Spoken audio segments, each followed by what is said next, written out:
दया न छोड़ी हो गौरांगो तुम्ही मोरे दया न छोड़ी हो சைதன்ய சரிதாமிர்தம் மத்தியலீலை அத்தியாயம் 25. காசியில் வசித்தவர்கள் அனைவரும் வைஷ்ணவர்களாக மாறுதல்.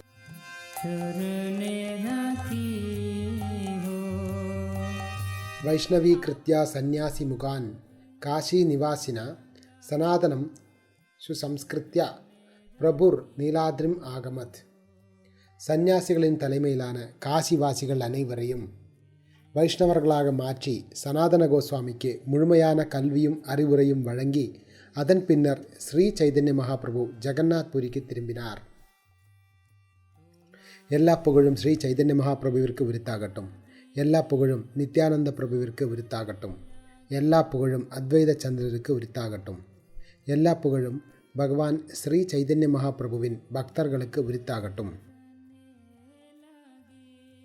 ஸ்ரீ சைதன்ய மகாபிரபு பக்தி தொண்டின் அனைத்து சித்தாந்தங்களையும் ஸ்ரீ சனாதன் கோஸ்வாமிக்கு 2 மாதங்கள் அறிவுறுத்தினார். ஸ்ரீ சைதன்ய மகாபிரபு வாரணாசியில் தங்கியிருந்த காலம் முழுவதும் சந்திரசேகரின் நண்பரான பரமானந்த கீர்த்தனியா என்பவர் ஹரே கிருஷ்ண மந்திரத்தையும் இதர பாடல்களையும் ஸ்ரீ சைதன்ய மகாபிரபுவிடம் மிகவும் நகைச்சுவையான முறையில் பாடினார். வாரணாசியில் இருந்த மாயாவாதி சந்நியாசிகள் ஸ்ரீ சைதன்ய மகாபிரபுவை பற்றி அவதூறாக பேசிய பொழுது மகாபிரபுவின் பக்தர்கள் மிகவும் வருத்தமுற்றனர். அவர்களை திருப்திப்படுத்துவதற்காக ஸ்ரீ சைதன்ய மகாபிரபு தமது கருணையினை சந்நியாசிகளுக்கு வழங்கினார்.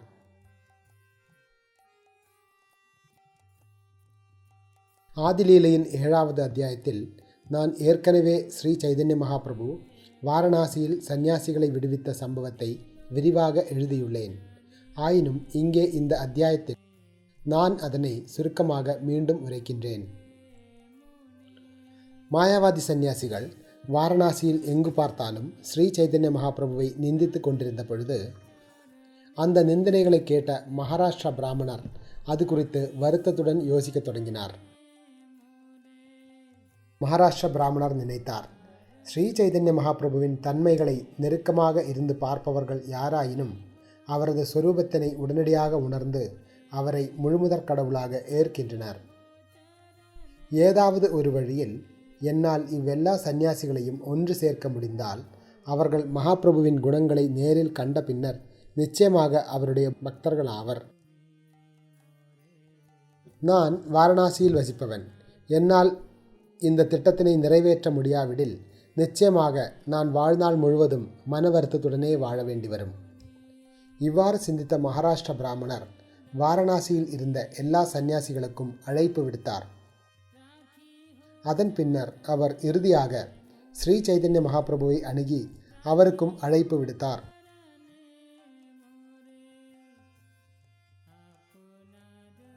அச்சமயத்தில் சந்திரசேகரர், தபன மிஸ்ரர் ஆகிய இருவரும் சைதன்ய மகாபிரபுவிற்கு எதிரான நிந்தனைகளை கேட்டு மிகுந்த வருத்தத்தில் இருந்தனர். அவர்கள் ஸ்ரீ சைதன்ய மகாபிரபுவின் தாமரை திருவடிகளில் ஒரு வேண்டுகோளை முன்வைத்தனர். ஸ்ரீ சைதன்ய மகாபிரபு தமது பக்தர்களின் வருத்தத்தினை பார்த்து மாயாவாதி சந்நியாசிகளின் மனதை மாற்றுவதற்கு முடிவு செய்தார். ஸ்ரீ சைதன்ய மகாபிரபு மாயாவாதி சந்நியாசிகளுடனான சந்திப்பு குறித்து தீவிரமாக யோசித்து கொண்டிருக்கையில் மகாராஷ்டிரிய பிராமணர் அவரை அணுகி அழைப்பு விடுத்தார். பிராமணர் ஸ்ரீ சைதன்ய மகாபிரபுவின் தாமரை திருவடிகளை தொட்டு மிகுந்த பணிவுடன் தமது அழைப்பினை முன்வைத்தார். அவரது அழைப்பினை ஏற்ற ஸ்ரீ சைதன்ய மகாபிரபு மறுநாள் தமது மதிய கடமைகளை முடித்த பின்னர் அந்த பிராமணரின் இல்லத்திற்கு சென்றார். ஸ்ரீ சைதன்ய மகாபிரபு மாயாவாதி சந்நியாசிகளை விடுவித்த சம்பவத்தினை நான் ஏற்கனவே ஆதிலீலையின் 7வது அத்தியாயத்தில் பஞ்ச தத்துவத்தின், அதாவது ஸ்ரீ சைதன்ய மகாபிரபு, ஸ்ரீ நித்யானந்த பிரபு, அத்வைத பிரபு, கதாதார பிரபு மற்றும் ஸ்ரீனிவாசரின் பெருமைகளை எடுத்துரைக்கும் பொழுது விவரித்துள்ளேன். அந்த சம்பவத்தினை நான் ஏற்கனவே ஆதிலீலையின் 7வது அத்தியாயத்தில் விரிவாக எடுத்துரைத்த காரணத்தினால் அதனை மீண்டும் ஒரு முறை எழுதி நூலின் அளவினை பெரிதாக்க விரும்பவில்லை. இருப்பினும் அங்கே விவரிக்கப்படாத சிலவற்றினை இந்த அத்தியாயத்தில் சேர்ப்பதற்கு முயல்கிறேன். ஸ்ரீ சைதன்ய மகாபிரபு மாயாவாதி சந்நியாசிகளுக்கு தமது கருணையை வழங்கிய நாளிலிருந்து வாரணாசியில் வசித்தவர்கள் தங்களுக்கு மத்தியில் அந்த உரையாடல்களை பற்றி பரவலாக விவாதித்து கொண்டிருந்தனர். அன்றிலிருந்து மக்கள் பெரும் கூட்டமாக ஸ்ரீ சைதன்ய மகாபிரபுவை காண வந்தனர். வெவ்வேறு சாஸ்திரங்களை கற்ற பண்டிதர்கள் மகாபிரபுவிடம் வெவ்வேறு விஷயங்களை விவாதித்தனர். மக்கள் வெவ்வேறு சாஸ்திர கொள்கைகளை விவாதிப்பதற்காக ஸ்ரீ சைதன்ய மகாபிரபுவை காண வந்த பொழுது மகாபிரபு அவர்களுடைய தவறான சித்தாந்தங்களை முறியடித்து பகவத் பக்தியின் மேன்மையினை நிலைநாட்டினார். வாதத்தினாலும் தர்க்கத்தினாலும் அவர் மிகவும் இனிமையான முறையில் அவர்களது மனதை மாற்றினார். ஸ்ரீ சைதன்ய மகாபிரபுவிடமிருந்து உபதேசங்களை பெற்ற மாத்திரத்தில் மக்கள் ஹரே கிருஷ்ண மகாமந்திரத்தினை சங்கீர்த்தனம் செய்யத் தொடங்கினர். மகாபிரபுவுடன் இணைந்து அவர்கள் அனைவரும் சிரித்தனர், பாடினர், ஆடினர். எல்லா மாயாவாதி சந்நியாசிகளும் ஸ்ரீ சைதன்ய மகாபிரபுவிற்கு தங்களது வணக்கங்களை அர்ப்பணித்தனர். வேதாந்தம் மற்றும் மாயாவாதத்தின் படிப்பினை நிறுத்திவிட்டு அவருடைய செயல்களை விவாதிக்கத் தொடங்கினர். பிரகாசானந்த சரஸ்வதியின் சீடர்களில் ஒருவர் தமது குருவை போன்றே கற்றறிந்தவராக இருந்தார். அவர் அந்த சபையில் ஸ்ரீ சைதன்ய மகாபிரபுவிற்கு எல்லா மரியாதையும் வழங்கி பேசத் தொடங்கினார். அவர் கூறினார், ஸ்ரீ சைதன்ய மகாபிரபு சாக்ஷாத் பரம புருஷ பகவான் நாராயணரே. அவர் வேதாந்த சூத்திரத்தினை மிகவும் அற்புதமாக விளக்குகிறார். ஸ்ரீ சைதன்ய மகாபிரபு உபனிஷதங்களின் நேரடி பொருளை விளக்குகிறார். இதனை கேட்கும் பொழுது எல்லா கற்றறிந்த பண்டிதர்களின் மனமும் காதும் திருப்தி அடைகின்றன. வேதாந்த சூத்திரம் மற்றும் உபனிஷத்தங்களின் நேரடி அர்த்தங்களை கைவிட்டு சங்கராச்சாரியார் வேறொரு விளக்கத்தினை கற்பனை செய்கின்றார். சங்கராச்சாரியரால் கற்பனையாக வழங்கப்பட்டுள்ள அர்த்தங்களை கற்றறிந்த பண்டிதர்கள் எவரேனும் செவியுற்றால் அவற்றை அவர்கள் வாய்மொழியில் ஏற்கின்றனர். ஆனால் அவை அவர்களின் இதயத்திற்கு ஏற்புடையவையாக இல்லை. ஸ்ரீகிருஷ்ண சைதன்ய மகாபிரபுவின் வார்த்தைகள் உறுதியானதாகவும் நம்பிக்கை தருபவையாகவும் உள்ளன. நான் அவற்றினை உண்மையென ஏற்கின்றேன். இந்த கலியுகத்தில் சந்நியாசத்தை ஏற்பதால் மட்டும் பௌதீக பந்தத்திலிருந்து விடுபட இயலாது. ஹரேர் நாமா ஹரேர் நாமா என்று தொடங்கும் ஸ்லோகத்திற்கான ஸ்ரீ சைதன்ய மகாபிரபுவின் விளக்கம் செவிக்கு இனிமை தருவதாக மட்டுமின்றி பலமான பிரமாணமாகவும் உள்ளது. பக்தி வினா முக்தி நஹே பாகவதே கயா கலிகாலே நாமாபாசே சுகே முக்தி ஹயா. இந்த கலியுகத்தில் பகவத் பக்தியின்றி யாராலும் முக்தி பெற இயலாது. ஆயினும் கிருஷ்ணரின் நாமத்தினை பக்குவமின்றி உச்சரித்தால் கூட மிக எளிதில் முக்தி அடைய முடியும். ஸ்ரீமத் பாகவதத்தில் கூறியுள்ளபடி, எம்பெருமானே, தங்களுக்கான பக்தி தொண்டு மட்டுமே மங்களகரமான பாதையாகும். ஒருவன் அனுமான அறிவிற்காக அல்லது இந்த ஜீவன்கள் ஆன்மீக ஆத்மாக்கள் என்பதையும் ஜட உலகம் பொய்யானது என்பதையும் புரிந்து கொள்வதற்காக பக்தி தொண்டினை துறந்தால் அவன் மாபெரும் சிரமங்களுக்கு உட்படுகிறான். அவனது லாபம் அந்த சிரமங்களும் அமங்கலமான செயல்களுமே. பதரை அடிப்பதைப் போன்று அவனுடைய முயற்சிகள் பயனற்ற உழைப்பாகின்றன. ஸ்ரீமத் பாகவதத்தில் கூறியுள்ளபடி, தாமரை கண்களை உடையவரே, ஜீவன் முக்தராக தன்னைத்தானே நினைத்து கொண்டு உங்களுடைய பக்தி தொண்டில் ஈடுபடாதவர்கள் தூய்மையற்ற புத்தியுடையவர்களாக இருக்க வேண்டும். அவர்கள் பல்வேறு தவங்களையும் விரதங்களையும் ஏற்று ஆன்மீக தலத்திற்கு, அதாவது அருவ பிரம்மனின் உணர்விற்கு உயர்வு பெறும் போதிலும் உங்களுடைய தாமரை திருவடிகளின் வழிபாட்டினை புறக்கணித்த காரணத்தினால் மீண்டும் வீழ்ச்சியடைகின்றனர். பிரம்மன் எனும் சொல் 6 ஐஸ்வர்யங்களை முழுமையாக பெற்றுள்ள பரமபுருஷ பகவானை சுட்டி காட்டுகிறது.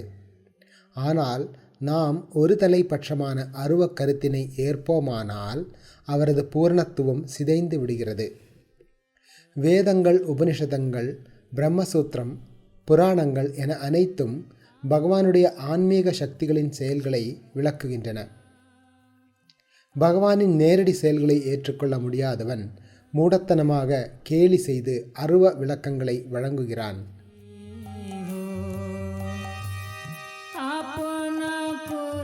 மாயாவாதிகள் பகவானின் தெய்வீக ரூபத்தினை ஆன்மீகமானது என்றும் ஆனந்தமயமானது என்றும் அங்கீகரிப்பதில்லை. இது மாபெரும் பாவமாகும். ஸ்ரீ சைதன்ய மகாபிரபுவின் கூற்றுகள் அனைத்தும் உண்மையானவை. ஸ்ரீமத் பாகவதத்தின் 3வது காண்டத்தில் கூறியுள்ளபடி, பரமமானவரே, நான் தற்பொழுது காணும் இந்த தெய்வீக ரூபம் தெய்வீக ஆனந்தத்தினால் நிறைந்தது, வெளிப்புற சக்தியினால் களங்கமடையாதது, பூரண பிரகாசம் கொண்டது. எம்பெருமானே, இதை காட்டிலும் தங்களை அறிவதற்கு சிறந்த வழி வேறு ஏதுமில்லை. நீங்களே பரமாத்மா, இந்த ஜட உலகை படைத்தவர். ஆயினும் நீங்கள் ஜட உலகத்துடன் தொடர்புடையவர் அல்லர். படைக்கப்பட்ட ரூபங்கள் மற்றும் வகைகளிலிருந்து நீங்கள் முற்றிலும் வேறுபட்டவர். நான் தற்பொழுது காணக்கூடிய தங்களின் இந்த உருவத்திடம் உண்மையான முறையில் தஞ்சமடைகிறேன். இந்த ரூபமானது எல்லா உயிர்வாழிகளுக்கும் அவர்களின் புலன்களுக்கும் ஆதி மூலமாகும். பின்வந்த ஸ்லோகம் பிரம்மதேவரால் பேசப்பட்டதாகும். ஸ்ரீமத் பாகவதத்தில் 10வது காண்டத்தில் உத்தவரால் விருந்தாவனவாசிகளுக்கு கூறப்பட்டவை. புருஷோத்தமரான முழுமுதற் கடவுள் பகவான் ஸ்ரீகிருஷ்ணரே எல்லா காரணங்களுக்கும் காரணமாவார். அவரே கடந்த காலம், நிகழ்காலம் மற்றும் வருங்காலமும் ஆவார். அசைபவரும் அசையாதவரும் அவரே. அவரே மிக பெரியவரும் மிக சிறியவரும் ஆவார். அவர் கண்களால் நேரடியாக உணரப்படுபவர், வேத இலக்கியங்களால் புகழப்படுபவர். அனைத்தும் கிருஷ்ணரே, அவரின்றி எதுவும் இருப்பதில்லை. அவரே எல்லா அறிவின் மூலம், அவரே எல்லா வார்த்தைகளாலும் அறியப்படுபவர். மேலும் பாகவதத்தின் 3வது காண்டத்தில் கூறியுள்ளபடி, மிகவும் மங்களகரமானவரே, எங்களுடைய நன்மைக்காகவும் வழிபாட்டிற்கு உதவுவதற்காகவும் நீங்கள் உங்களுடைய தெய்வீக ரூபத்தினை எங்களது தியானத்தில் வெளிப்படுத்துகிறீர். பரமபுருஷரான தங்களுக்கு நாங்கள் எங்களது மரியாதை கலந்த வணக்கங்களை அர்ப்பணிக்கின்றோம். அறிவு பற்றாக்குறையின் காரணத்தினால் தங்களை ஏற்க மறுக்கும் அருவவாதிகள் நரகத்தினுள் வீழ்ச்சியடைவதற்கு தகுதியானவர்கள். அவஜானந்தி மாம் மூடா மானுஷீம் தனுமாஸ்ரிதம் பரம்பாவம் அஜானந்தோ மம பூத மகேஸ்வரம். பகவத்கீதையில் கூறியுள்ளபடி, மனித உருவில் நான் தோன்றுவதால் முட்டாள்கள் என்னை அவமதிக்கின்றனர். எனது மிக உயர்ந்த நிலையினை, அதாவது ஜட சக்தியின் படைப்பாளனாகவும் எல்லா காரணங்களுக்கும் காரணமாக இருப்பவனும் நானே என்பதை அவர்கள் அறியார்கள். பகவத்கீதையில் கூறியுள்ளபடி, எனது ரூபத்தின் மீது பொறாமையுடன் இருப்பவர்களும் கருணையின்றி தந்திரமாக செயல்படுபவர்களும் கடைநிலை மனிதர்களாக இருப்பவர்களுமான இவர்களை பல்வேறு அசுர இனங்களுக்குள் நரக வாழ்வில் நான் நிரந்தரமாக தள்ளுகிறேன். ஸ்ரீபாத சங்கராச்சாரியர் சக்தி பரிணாமவாதத்தினை ஏற்காமல் வியாசதேவர் தவறிழைத்ததாக குற்றம் சாட்டி விவர்த்தவாதத்தினை நிலைநாட்ட முயன்றுள்ளார். ஸ்ரீபாத சங்கராச்சாரியர் கற்பனையான வியாக்கியானங்களையும் அர்த்தங்களையும் வழங்கியுள்ளார். இஃது உண்மையில் எந்த ஓர் அறிவுள்ள மனிதனின் மனத்திற்கும் ஏற்கத்தக்கதாக இல்லை. அவர் பாஷண்டிகளை தம்முடைய கட்டுப்பாட்டின் கீழ் கொண்டு வருவதற்காக அவர்களிடம் அவ்வாறு கற்பித்தார். மாயாவாதிகளின் தலைமையிலான நாஸ்திகர்கள் முக்தி அல்லது கிருஷ்ணரின் கருணையினை பற்றி கவலைப்படுவதில்லை. அவர்கள் பொய்யான வாதங்களையும் நாஸ்திகத்திற்கான தங்களது எதிர்வாதங்களையும் தொடர்ந்து முன்வைக்கின்றனர். ஆன்மீக விஷயங்களை கருத்தில் கொள்வதோ அவற்றில் ஈடுபடுவதோ இல்லை. வேதாந்த சூத்திரத்தின் உண்மையான பொருள் சங்கராச்சாரியரின் கற்பனையான விளக்கத்தினால் மறைக்கப்பட்டுள்ளது என்பதே இறுதி முடிவாகும். ஸ்ரீகிருஷ்ண சைதன்ய மகாபிரபு கூறுபவை அனைத்தும் பக்குவமான உண்மை. ஸ்ரீ சைதன்ய மகாபிரபு என்னவெல்லாம் அர்த்தங்களை வழங்குகிறாரோ அவை பக்குவமானவை. இதர வியாக்கியானங்கள் அனைத்தும் உண்மையிலிருந்து விலகியவை. இவ்வாறு கூறிய பின்னர் பிரகாசானந்த சரஸ்வதியின் சீடர் கிருஷ்ணரின் திருநாமத்தினை உச்சரிக்கத் தொடங்கினார். இதை கேட்டு பிரகாசானந்த சரஸ்வதி பின்வரும் கூற்றினை முன்வைத்தார். பிரகாசானந்த சரஸ்வதி கூறினார், சங்கராச்சாரியர் அத்வைதவாதத்தினை நிலைநாட்டுவதற்கு பேராவல் கொண்டிருந்ததால் அவர் அதனை ஆதரிக்கும் பொருட்டு வேதாந்த தத்துவத்திற்கு வேறுபட்ட அர்த்தத்தை வழங்கினார். பரமபுருஷ பகவானை ஏற்றால் கடவுளையும் ஜீவனையும் சமமாக கருதக்கூடிய அத்வைதத்தினை நிலைநாட்ட முடியாது என்பதால் சங்கராச்சாரியர் எல்லாவிதமான சாஸ்திரங்களையும் எதிர்த்து வாதம் செய்து அவற்றை முறியடித்தார்.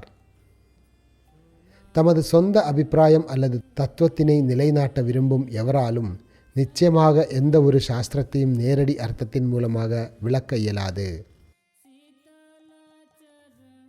கடவுள் என்று ஒருவர் இருந்தால் அவர் நம்முடைய பலநோக்கு செயல்களுக்கு உட்பட்டவராக இருக்க வேண்டும் என்று மீமாம்சக அறிஞர்கள் முடிவெடுக்கின்றனர். அதுபோலவே பிரபஞ்ச தோற்றத்தினை அலசி ஆராயும் சாங்கிய அறிஞர்கள் பிரபஞ்சத்தின் காரணம் ஜட இயற்கையே என்று கூறுகின்றனர். நியாய கொள்கைகளை பின்பற்றுவோர் பிரபஞ்ச தோற்றத்திற்கு அணுவே காரணம் என்று கூறுகின்றனர்.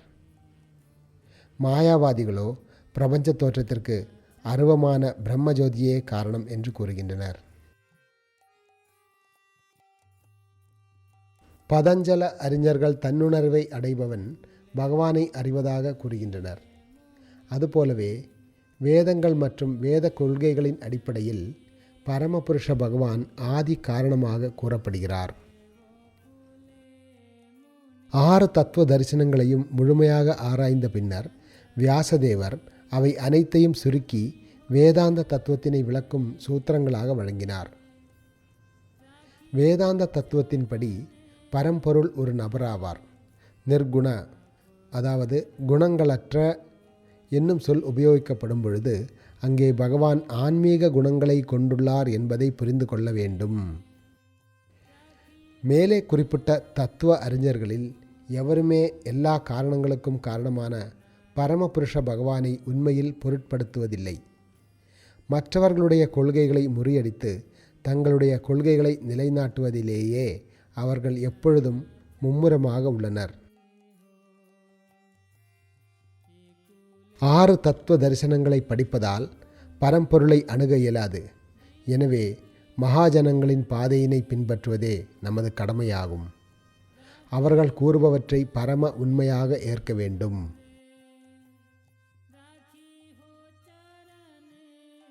மகாபாரதத்தின் வனப்பர்வ பகுதியில் யுதிஷ்ட மகாராஜால் கூறியபடி வரட்டு வாதங்கள் நிலையான முடிவுகளை வழங்காதவை. மாமனிதரின் கருத்துக்கள் மற்றவர்களிடமிருந்து வேறுபடாவிடில் அவர் மிக சிறந்த சாதுவாக கருதப்படுவதில்லை. பல பிரிவுகளை கொண்டுள்ள வேதங்களை படிப்பதால் சமய கொள்கைகளை அறிவதற்கான சரியான பாதைக்கு வர முடியாது. சமய கொள்கைகளின் தத்துவமானது தன்னுணர்வு பெற்ற களங்கமற்ற நபர்களின் இதயத்தினுள் மறைத்து வைக்கப்பட்டுள்ளது. எனவே மகாஜனங்கள் அறிவுறுத்தும் முன்னேற்ற பாதையினை ஏற்க வேண்டும் என்று சாஸ்திரங்கள் உறுதி செய்கின்றன. ஸ்ரீ சைதன்ய மகாபிரபுவின் வார்த்தைகள் அமிர்த பொழிவாகும். இது உண்மை என்று அவர் எதனை முடிவு செய்கிறாரோ அதுவே எல்லா ஆன்மீக ஞானத்தின் சாரமாகும். இவ்வெல்லா கூற்றுகளையும் கேட்ட பின்னர் மகாராஷ்டிரா பிராமணர் மிகவும் குதூகலத்துடன் பகவான் ஸ்ரீ சைதன்ய மகாபிரபுவிடம் தெரிவிப்பதற்காக சென்றார். மகாராஷ்டிர பிராமணர் ஸ்ரீ சைதன்ய மகாபிரபுவை காண சென்ற பொழுது மகாபிரபு பஞ்சநதத்தில் நீராடி விட்டு பிந்து மாதவரின் கோயிலுக்கு சென்று கொண்டிருந்தார். மகாபிரபு கோயிலுக்கு சென்று கொண்டிருந்த பொழுது மகாராஷ்டிரா பிராமணர் பிரகாசானந்த சரஸ்வதியின் குழுவில் நிகழ்ந்த சம்பவத்தினை அவருக்கு தெரியப்படுத்தினார். இதை கேட்டு ஸ்ரீ சைதன்ய மகாபிரபு மகிழ்ச்சியுடன் புன்னகைத்தார். பிந்து மாதவரின் கோயிலை அடைந்த ஸ்ரீ சைதன்ய மகாபிரபு அவரது அழகினை தரிசித்து பிரேமையில் முழுகினார். அதன் பின்னர் அவர் கோயிலின் முற்றத்தில் ஆடத் தொடங்கினார். சந்திரசேகரர், பரமானந்த கீர்த்தனியா, தபனமிஸ்ரர், சனாதன கோஸ்வாமி ஆகிய 4வரும் ஸ்ரீ சைதன்ய மகாபிரபுவுடன் இணைந்து ஹரே கிருஷ்ண மகா மந்திரத்தினை பின்வருமாறு பாடினர். அவர்கள் பாடினர். ஹரையே நம கிருஷ்ண ஜாதவாய நமஹ கோபால் கோவிந்த ராம் ஸ்ரீமதுசூதனாம். எல்லா திசைகளிலும் லட்சக்கணக்கான மக்கள் ஹரி ஹரி என்று உரைக்கத் தொடங்கினர். இவ்வாறாக அங்கே எழுந்த மங்களகரமான பேரொளி பிரபஞ்சம் முழுவதையும் நிரப்பியது. அவ்விடத்திற்கு அருகில் தங்கியிருந்த பிரகாசானந்த சரஸ்வதி ஹரே கிருஷ்ண மகாமந்திர கீர்த்தனத்தின் பேரொளியை கேட்டபொழுது தமது சீடர்களுடன் இணைந்து உடனடியாக மகாபிரபுவை காண வந்தார். சைதன்ய மகாபிரபுவை பார்த்து பிரகாசானந்த சரஸ்வதியும் அவரது சீடர்களும் அவருடன் கீர்த்தனத்தில் கலந்து கொண்டனர். மகாபிரபுவின் நடனம், பிரேமை, அவரது திருமேனியின் தெய்வீக பேரழகு ஆகியவற்றில் பிரகாசானந்த சரஸ்வதி மயங்கினார். மகாபிரபுவின் உடலில் பரவசத்தின் பரிமாற்றங்கள் நிகழத் தொடங்கின. அவரது உடல் நடுங்கியது, குரல் தழுதழுத்தது. அவரது திருமேனியில் வியர்வை கொட்டியது. திருமேனியின் நிறம் வெளுத்தது. கண்களில் இருந்து தாரை தாரையாக பொழிந்த கண்ணீர் அங்கு நின்றிருந்த எல்லா மக்களையும் நனைத்தது. அவரது உடலில் தோன்றிய மயிர்கூச்சம் கதம்ப மலரை போன்று காணப்பட்டது. மகாபிரபுவின் மகிழ்ச்சி, பணிவு, பரவச பேச்சுக்கள் முதலிய நிலைபேரில்லாத விகாரங்களை பார்த்து காசியில் வசித்த எல்லா மக்களும் வியப்புற்றனர். ஸ்ரீ சைதன்ய மகாபிரபு தமது வெளிப்புற உணர்வை மீண்டும் பெற்ற பொழுது பல்வேறு மாயாவாத சந்நியாசிகளும் இதர மக்களும் அங்கு கூடியிருந்ததை கண்டார். எனவே அவர் தமது நடனத்தினை சற்று நிறுத்தி வைத்தார். கீர்த்தனத்தை நிறுத்திய பின்னர் பணிவின் மாபெரும் உதாரணமான ஸ்ரீ சைதன்ய மகாபிரபு பிரகாசானந்த சரஸ்வதியின் பாதங்களுக்கு பிரார்த்தனைகளை அர்ப்பணித்தார். அப்பொழுது பிரகாசானந்த சரஸ்வதி உடனடியாக முன்வந்து மகாபிரபுவின் தாமரை திருவடிகளை பிடித்து கொண்டார். பிரகாசானந்த சரஸ்வதி மகாபிரபுவின் தாமரை திருவடிகளை பிடித்து கொண்ட பொழுது மகாபிரபு கூறினார், ஐயா, நீங்கள் உலகம் முழுமைக்கும் ஆன்மீக குரு, மிகவும் வழிபடத்தக்கவர். நானோ உங்களுடைய சீடரின் சீடருக்கு கூட சமமானவன் அல்லன்.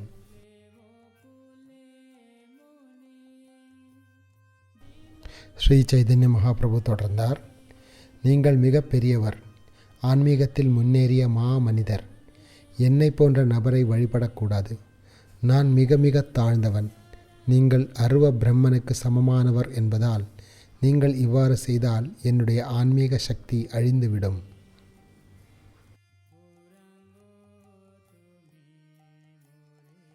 ஐயா, உங்களை பொறுத்தவரையில் அனைவரும் அருவ பிரம்மனுக்கு சமமானவர்கள். ஆனால் பொதுமக்களுக்கு அறிவூட்டும் பொருட்டு நீங்கள் இவ்வாறு நடந்து கொள்ளக்கூடாது. பிரகாசானந்த சரஸ்வதி பதிலளித்தார், முன்பு உங்களை நிந்தித்து நான் பல்வேறு அபராதங்களை இழைத்துள்ளேன். ஆனால் தற்பொழுது எனது அபராதத்தின் விளைவுகள் உங்களுடைய தாமரை திருவடிகளை தொட்டதால் முறியடிக்கப்பட்டுள்ளன. ஜீவன் முக்தனாக கருதப்படுபவன் பல்வேறு அச்சிந்திய சக்திகளின் இருப்பிடமான பரமபுருஷ பகவானுக்கு எதிராக அபராதங்களை இழைத்தால் அவன் மீண்டும் வீழ்ச்சியடைந்து பௌதீக இன்பத்திற்கான சூழ்நிலையினை விரும்புவான். ஸ்ரீமத் பாகவதத்தின் 10வது காண்டத்தில் கூறியுள்ளபடி சா வை பகவத ஸ்ரீமத் பாத ஸ்பர்ஷ ஹதாசுப பேஜே சர்ப்பவபுர் ஹித்வா ரூபம் வித்யாதரார்ச்சிதம். ஸ்ரீகிருஷ்ணரின் தாமரை திருவடிகளால் தீண்டப்பட்டு அந்த பாம்பு உடனடியாக தனது பாவ வாழ்வின் விளைவுகளிலிருந்து விடுபட்டது. பாம்பு உடலை கைவிட்டு வித்யாதர தேவனின் அழகிய உடலை பெற்றது.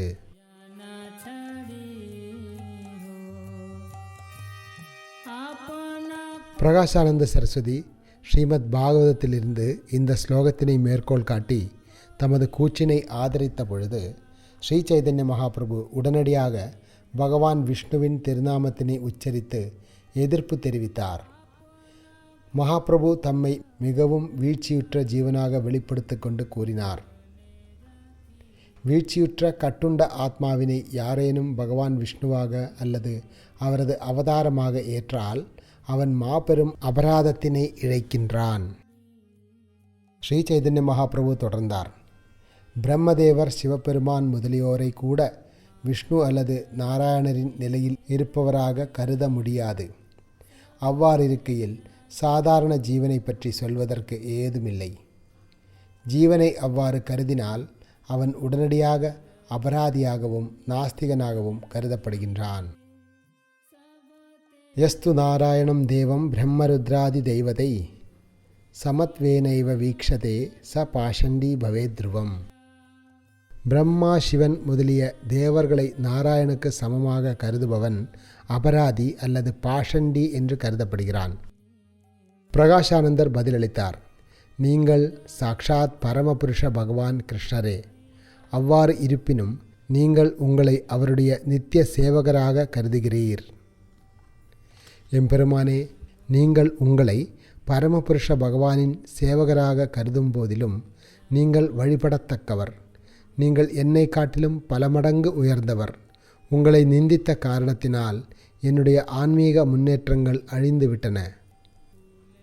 ஸ்ரீமத் பாகவதத்திலிருந்து கூறியுள்ளபடி, முக்தானாம் அபிசித்தானாம் நாராயண பராயணா சுதுர்லப பிரசாந்தாத்மா கோடீஸ்வபி மகாமுனே. மாமுனிவரே, அறியாமையிலிருந்து விடுபட்டு பௌதிகமாக முக்தி பெற்றுள்ள கோடிக்கணக்கான மக்களிலும் ஏறக்குறைய பக்குவத்தை அடைந்துவிட்ட கோடிக்கணக்கான சித்தர்களிலும் நாராயணரின் ஒரு தூய பக்தரை காண்பது மிக மிக அரிதானதாகும். அத்தகு பக்தர் மட்டுமே உண்மையில் முற்றிலும் திருப்தியுற்று அமைதியாக இருப்பவர். மேலும் ஸ்ரீமத் பாகவதத்தில் கூறியுள்ளபடி, மகாத்மாக்களை தவறாக நடத்தும் பொழுது ஒருவனின் ஆயுள், ஐஸ்வர்யம், புகழ், தர்மம், சொத்து, நல்ல திருஷ்டம் என அனைத்தும் அழிக்கப்படுகின்றன. ஸ்ரீமத் பாகவதத்தின் 7வது காண்டத்தில் கூறியுள்ளபடி, பௌதீக செல்வத்துடன் துளியும் தொடர்பில்லாத மாபெரும் பக்தர்களுடைய, மகாத்மாக்களுடைய தாமரை திருவடிகளின் தூசியினை ஏற்காதவரை மனித சமுதாயம் கிருஷ்ணரின் தாமரை திருவடிகளில் தனது கவனத்தினை திருப்ப இயலாது. அந்த தாமரை திருவடிகள் பௌதீக வாழ்வின் தேவையற்ற துன்பங்கள் அனைத்தையும் அழித்து விடுகின்றன. இன்றிலிருந்து நான் நிச்சயமாக உங்களுடைய தாமரை திருவடிகளுக்கான பக்தி தொண்டினை வளர்த்து கொள்வேன். இக்காரணத்திற்காகவே நான் உங்களின் தாமரை திருவடிகளில் வீழ்ந்துள்ளேன்.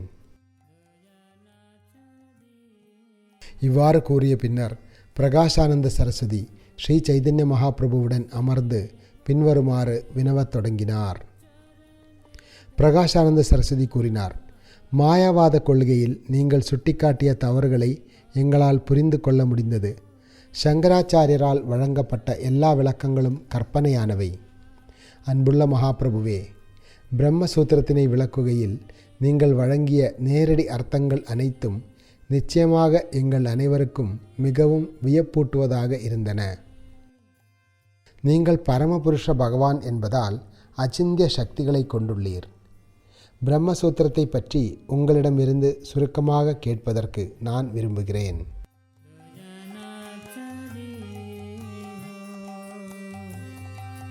ஸ்ரீ சைதன்ய மகாபிரபு பதிலளித்தார், நான் ஓர் அற்பமான ஜீவன் என்பதால் என்னுடைய அறிவும் துச்சமானதாகும். இருப்பினும் சாக்ஷாத் பரமபுருஷ பகவானான வேத வியாசதேவரே பிரம்மசூத்திரத்தின் ஆசிரியர் என்பதால் அதன் அர்த்தங்கள் மிகவும் கம்பீரமானவை. வேதாந்த சூத்திரத்தின் அர்த்தத்தை புரிந்து கொள்வது சாதாரண மனிதனுக்கு மிகவும் கடினமானதாகும். அதனால் வியாசதேவர் காரணமற்ற கருணையுடன் அதன் அர்த்தத்தை தாமே நேரடியாக விளக்கியுள்ளார். வேதாந்த சூத்திரத்திற்கு அதனை எழுதிய வியாசதேவரே விளக்கமளித்தால் அதன் உண்மையான பொருளை மக்களால் புரிந்து கொள்ள முடியும். ஓம்காரத்தின் அர்த்தம் காயத்ரி மந்திரத்தில் உள்ளது. அதே அர்த்தம் சதுஸ்லோகி என்று அறியப்படும் ஸ்ரீமத் பாகவதத்தின் 4 ஸ்லோகங்களில் விரிவாக விளக்கப்பட்டுள்ளது. ஸ்ரீமத் பாகவதத்தின் அந்த 4 ஸ்லோகங்களில் பிரம்மதேவருக்கு பரமபுருஷ பகவானால் பேசப்பட்டவை அனைத்தையும் பிரம்மதேவர் அப்படியே நாரதருக்கு விளக்கினார். பிரம்மதேவர் நாரத முனிவரிடம் விளக்கியவை அனைத்தையும் நாரத முனிவர் வியாசதேவருக்கு அப்படியே வழங்கினார். அதன் பின்னர் வியாசதேவர் அந்த உபதேசங்களை பற்றி தமது மனத்தில் சிந்தித்தார். நாரத முனிவரிடமிருந்து ஓம்காரத்தின் விளக்கமாக தாம் பெற்ற அர்த்தத்தினை விரிவாக பிரம்மசூத்திரத்தின் வியாக்கியானமாக ஸ்ரீமத் பாகவதம் என்னும் நூலில் எடுத்துரைக்கலாம் என்று ஸ்ரீல வியாசதேவர் கருதினார். வியாசதேவர் 4 வேதங்களிலும் 108 உபனிஷதங்களிலும் இருக்கும் அனைத்து வேத முடிவுகளையும் ஒன்று சேர்த்து அவற்றை வேதாந்த சூத்திரத்தின் சூத்திரங்களினுள் வைத்தார். வேதாந்த சூத்திரத்தில் எல்லா வேத ஞானத்தின் பொருளும் விளக்கப்பட்டுள்ளது. ஸ்ரீமத் பாகவதத்தில் அதே பொருளானது 18,000 ஸ்லோகங்களில் விளக்கப்பட்டுள்ளது. எனவே பிரம்மசூத்திரமானது ஸ்ரீமத் பாகவதத்தில் விரிவாக விளக்கப்பட்டுள்ளது என்று முடிவு செய்யப்பட வேண்டும். மேலும் ஸ்ரீமத் பாகவதத்தின் ஸ்லோகங்களில் விளக்கப்பட்டுள்ளவை உபனிஷதங்களில் விளக்கப்பட்டுள்ள அதே அர்த்தங்களாகும்.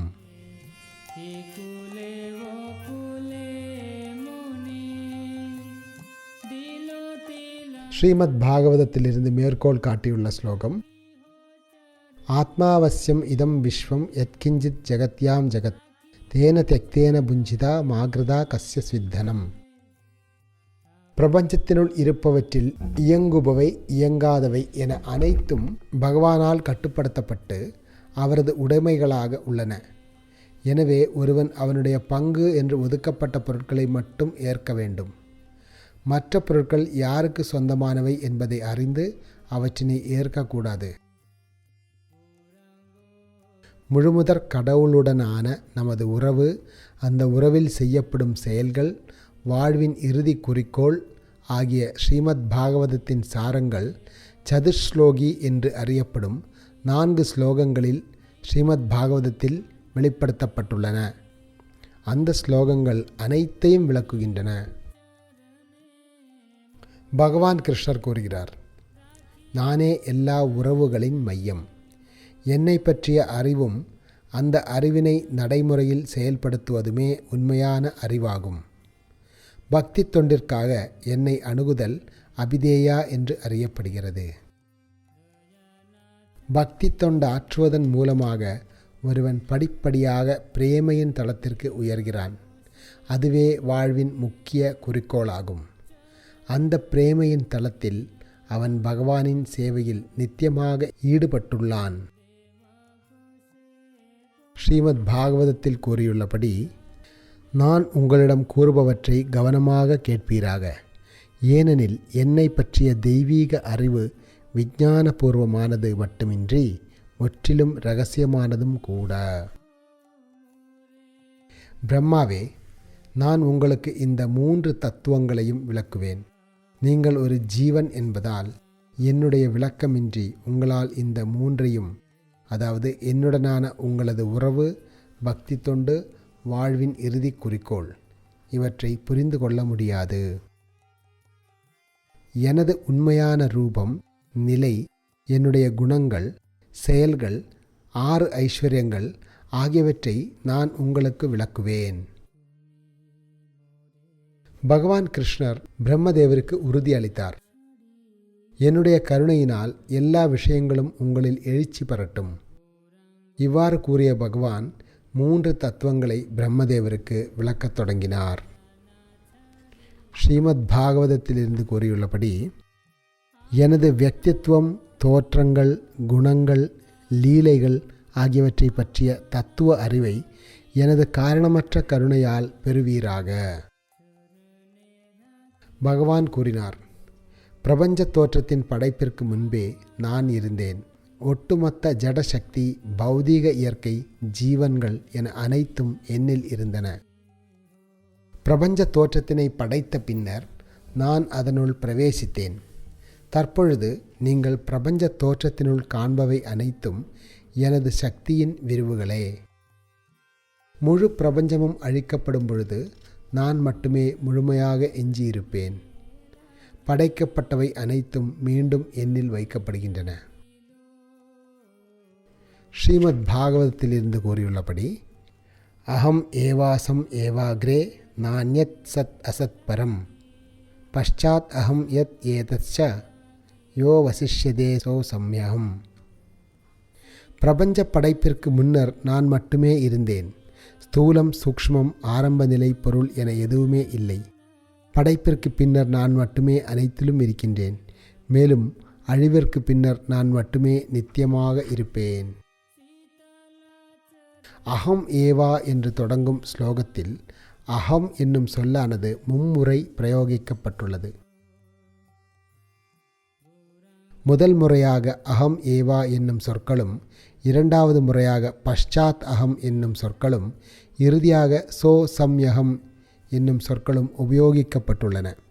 அகம் என்பது பரமபுருஷரை குறிப்பிடுகின்றன. அகம் என்னும் சொல் மீண்டும் மீண்டும் உரைக்கப்படுவதன் மூலமாக 6 ஐஸ்வர்யங்களை பூர்ணமாக கொண்டுள்ள தெய்வீக நபர் உறுதிப்படுத்தப்படுகிறார். அருவவாதிகள் பரமபுருஷ பகவானின் வியக்தித்துவத்தினை ஏற்பதில்லை. ரூபத்தினை ஏற்பதன் அவசியத்தினை வலியுறுத்துவதற்காக முழுமுதற் கடவுள் அகம் என்னும் சொல்லை இந்த ஸ்லோகத்தில் மும்முறை உபயோகித்துள்ளார். ஏதேனும் ஒன்றினை முக்கியமாக வலியுறுத்துவதற்கு அதனை மும்முறை உரைத்தல் வழக்கம். பகவான் கிருஷ்ணர் தொடர்ந்தார், உண்மையான ஆன்மீக ஞானமும் அதன் செயல்முறையும் இவ்வெல்லா சப்தங்களிலும் விளக்கப்பட்டுள்ளன.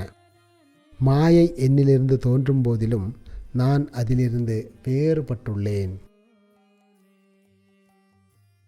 சில நேரங்களில் நாம் சூரியனுக்கு பதிலாக அதன் ஒளியினை உணர்கிறோம்.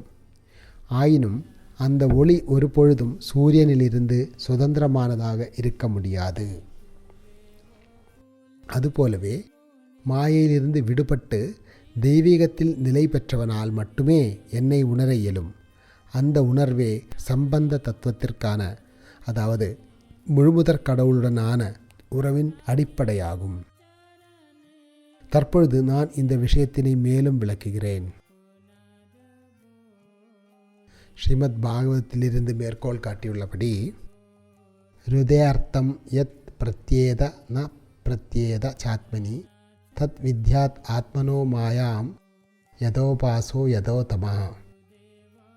நான் இல்லாமல் உண்மையாக தோன்றுபவை நிச்சயமாக எனது மாயா சக்தியே. ஏனெனில் நான் இல்லாமல் எதுவும் இருக்க முடியாது. இது நிழலில் காணப்படும் உண்மையான ஒளியின் பிம்பத்தை போன்றதாகும். ஏனெனில் ஒளியில் நிழலும் இல்லை, பிம்பமும் இல்லை. தற்பொழுது சாதன பக்தியின் வழிமுறையினை பற்றி கேளுங்கள்.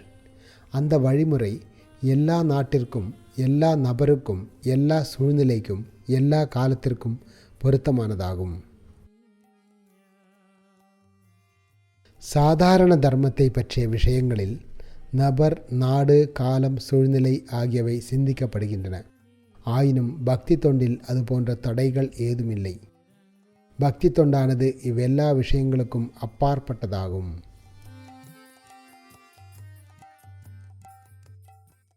எனவே எல்லா நாடுகளிலும், எல்லா சூழ்நிலைகளிலும், எல்லா சமயங்களிலும் ஒவ்வொரு மனிதனின் கடமை உண்மையான ஆன்மீக குருவை அணுகி பக்தி தொண்டை பற்றி அவரிடம் வினவி அவர் வழங்கும் வழிமுறையினை கேட்பதாகும்.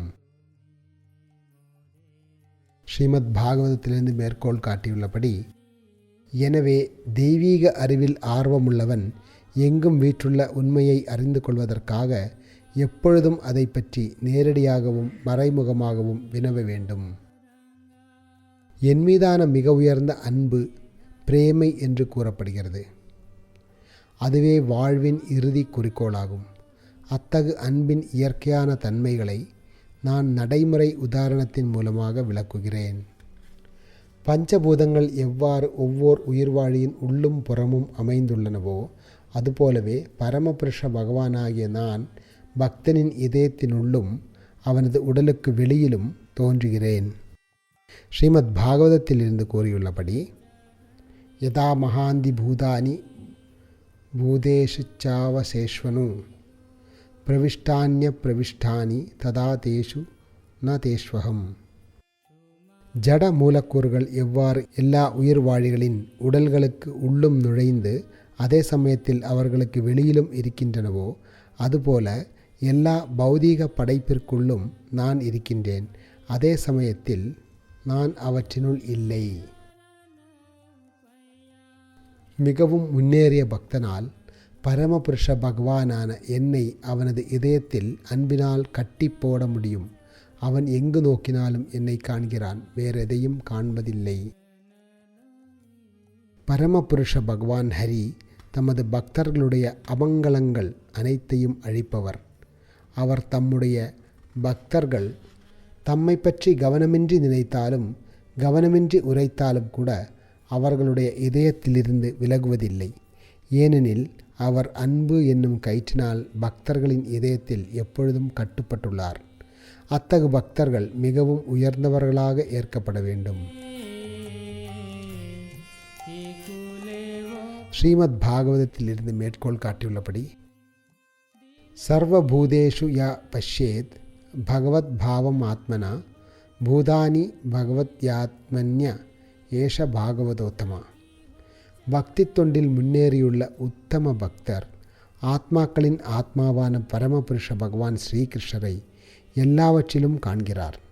இதன் விளைவாக அவர் பரமபுருஷ பகவானின் ரூபத்தினை எல்லா காரணங்களுக்கும் காரணமாக எப்பொழுதும் காண்கிறார். எல்லா விஷயங்களும் அவரில் அமைந்துள்ளன என்பதை அவர் உணர்ந்துள்ளார். ஸ்ரீமத் பாகவதத்தின் 10வது காண்டத்திலிருந்து மேற்கோள் காட்டியுள்ளபடி, எல்லா கோபியர்களும் கிருஷ்ணரின் தெய்வீக குணங்களை உரக்க பாடுவதற்காக ஒன்று கூடினர்.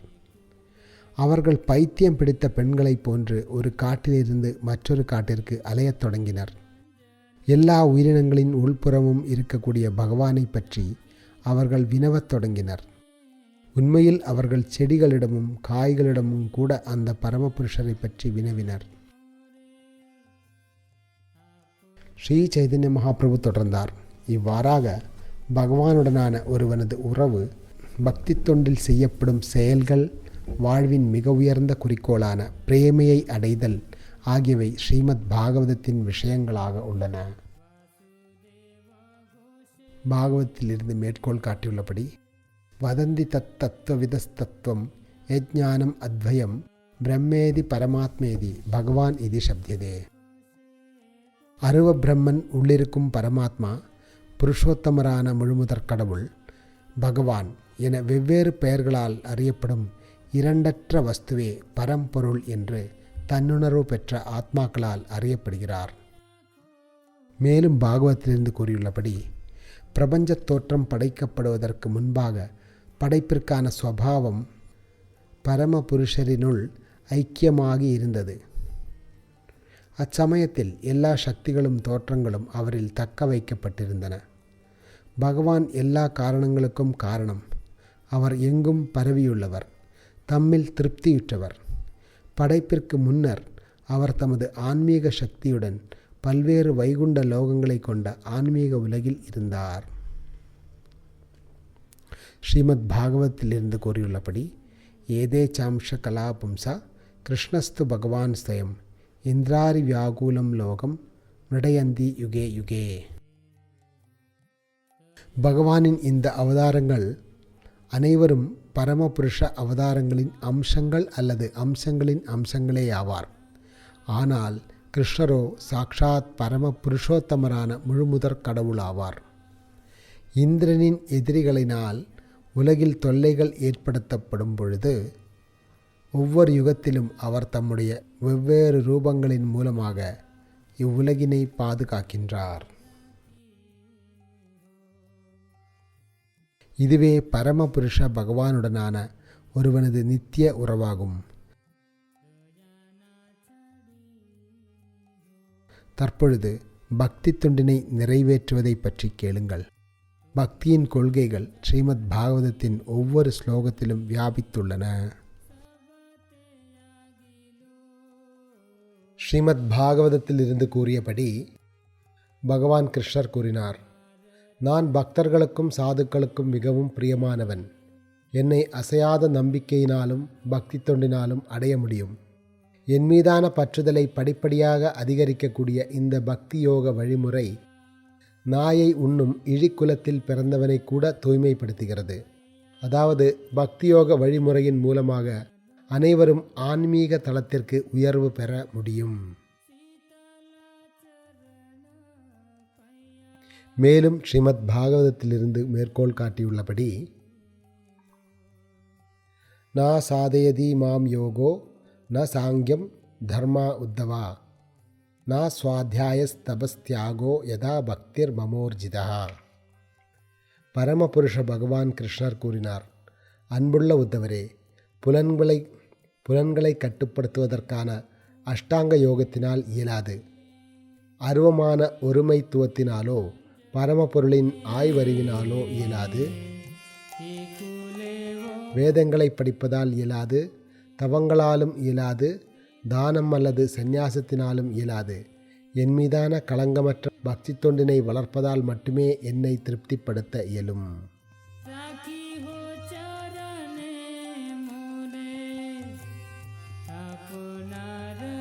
மேலும் ஸ்ரீமத் பாகவதத்தில் இருந்து மேற்கோள் காட்டியுள்ளபடி, கிருஷ்ணரது பிரிந்த சக்தியான ஜடசக்தியினால் ஜீவன் கவரப்படும் பொழுது அவன் அச்சத்தினால் பாதிக்கப்படுகிறான். பரமபுருஷ பகவானிடமிருந்து ஜடசக்தியின் மூலமாக பிரிக்கப்பட்டிருப்பதால் அவனுடைய வாழ்வின் கருத்துக்கள் மாறியுள்ளன. வேறு விதமாக கூறினால், கிருஷ்ணரின் நித்திய சேவகனாக இருப்பதற்கு பதிலாக அவன் கிருஷ்ணரது போட்டியாளனாக மாறுகிறான். இது விபர்யயோ ஸ்மிருதி என்று அறியப்படுகிறது. இந்த தவறினை போக்குவதற்காக உண்மையான கல்வி பெற்று முன்னேறிய நிலையில் இருப்பவன் பரமபுருஷ பகவானை தனது ஆன்மீக குருவாகவும் வழிபாட்டிற்குரிய இறைவனாகவும் வாழ்வின் ஆதாரமாகவும் வழிபடுகிறான். இவ்வாறாக அவன் களங்கமற்ற பக்தி தொண்டினால் பகவானை வழிபடுகிறான்.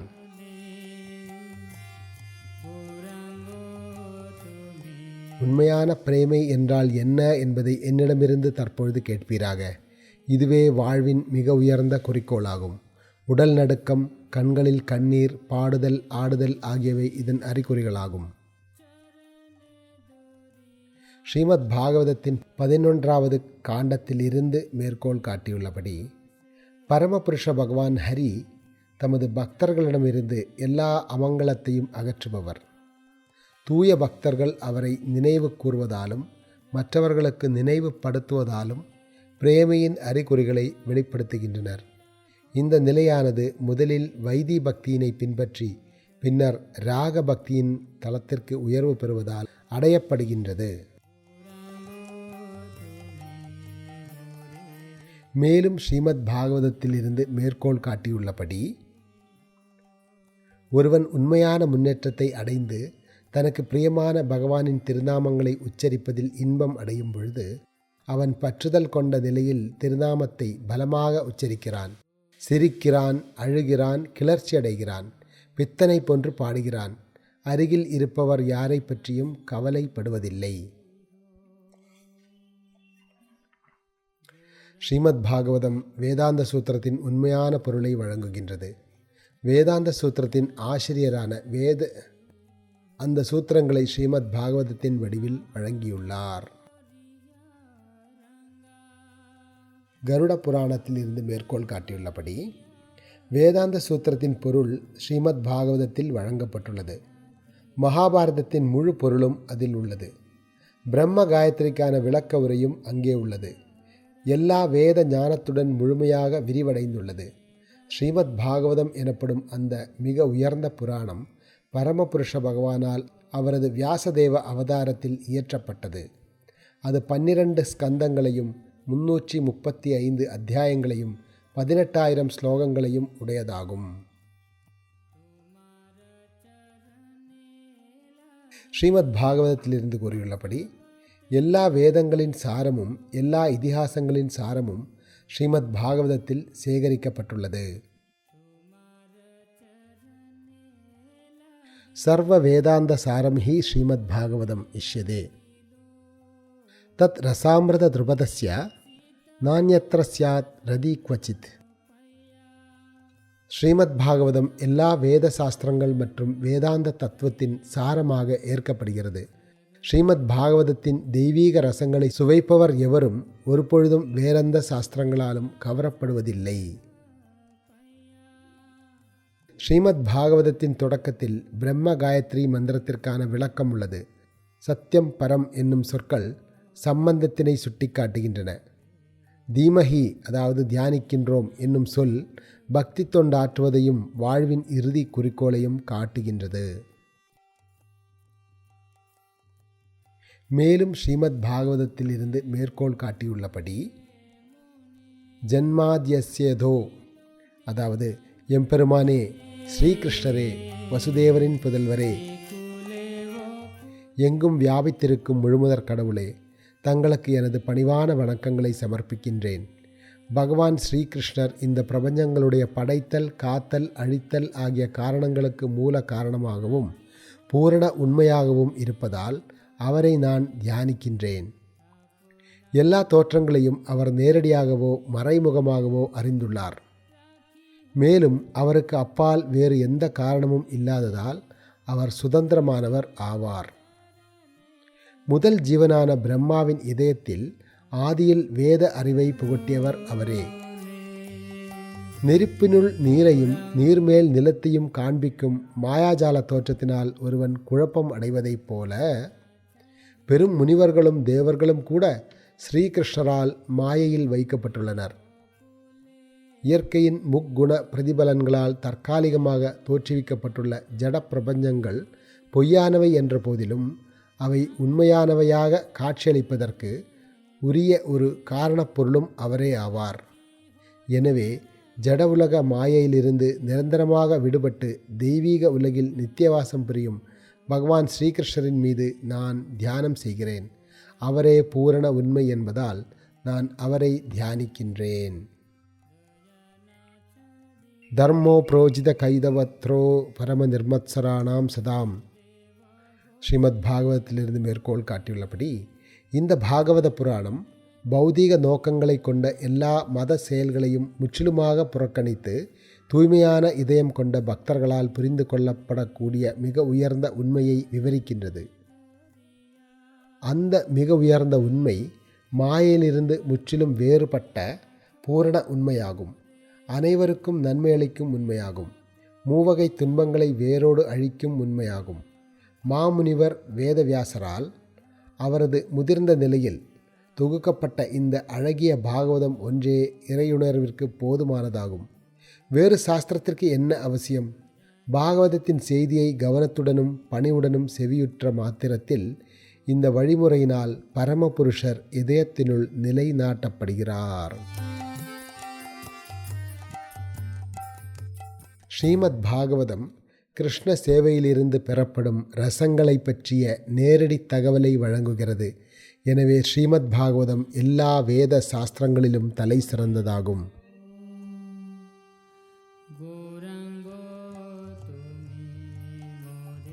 நிகம கல்பதரோர் கலிதம் பலம். ஸ்ரீமத் பாகவதத்திலிருந்து மேற்கோள் காட்டியுள்ளபடி ஸ்ரீமத் பாகவதம் எல்லா வேத இலக்கியங்களின் சாரமாகும். இது வேத ஞானம் என்னும் கற்பக மரத்தின் கனிந்த பழமாக கருதப்படுகிறது. இது சுகதேவ கோஸ்வாமியின் திருவாயிலிருந்து வெளிவந்ததால் மேலும் இனிமையாக உள்ளது.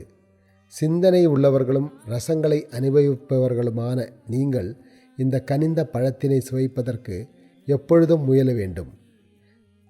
சிந்தனையுடைய பக்தர்களே, தெய்வீக ஆனந்தத்தில் மூழ்காத வரையில் நீங்கள் இந்த ஸ்ரீமத் பாகவதத்தினை தொடர்ந்து சுவைக்க வேண்டும். தெய்வீக ஆனந்தத்தில் முற்றிலுமாக மூழ்கிய பின்னர் இதன் ரசங்களை தொடர்ந்து நிரந்தரமாக சுவைத்து கொண்டிருக்க வேண்டும்.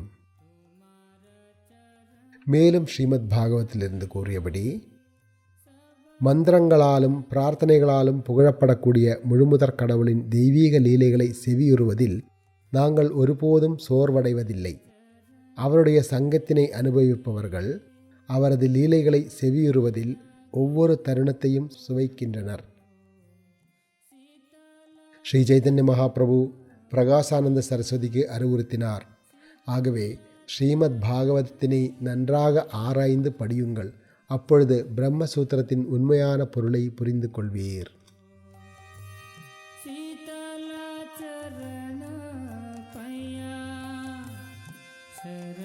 ஸ்ரீ சைதன்ய மகாபிரபு தொடர்ந்தார்.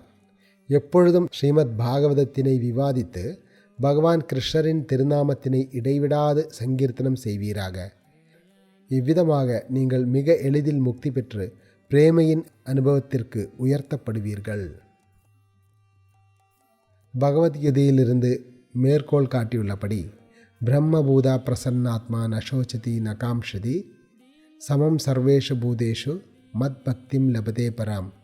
இவ்வாறாக தெய்வீகத்தில் நிலை பெற்றவன் உடனடியாக பரபிரம்மனை உணர்ந்து இன்பம் நிறைந்தவனாகின்றான். அவன் என்றும் கவலைப்படுவதில்லை, எதையும் அடைய வேண்டும் என்று விரும்புவதும் இல்லை. எல்லா உயிர்வாழிகளிடமும் அவன் சமநோக்கு கொள்கிறான்.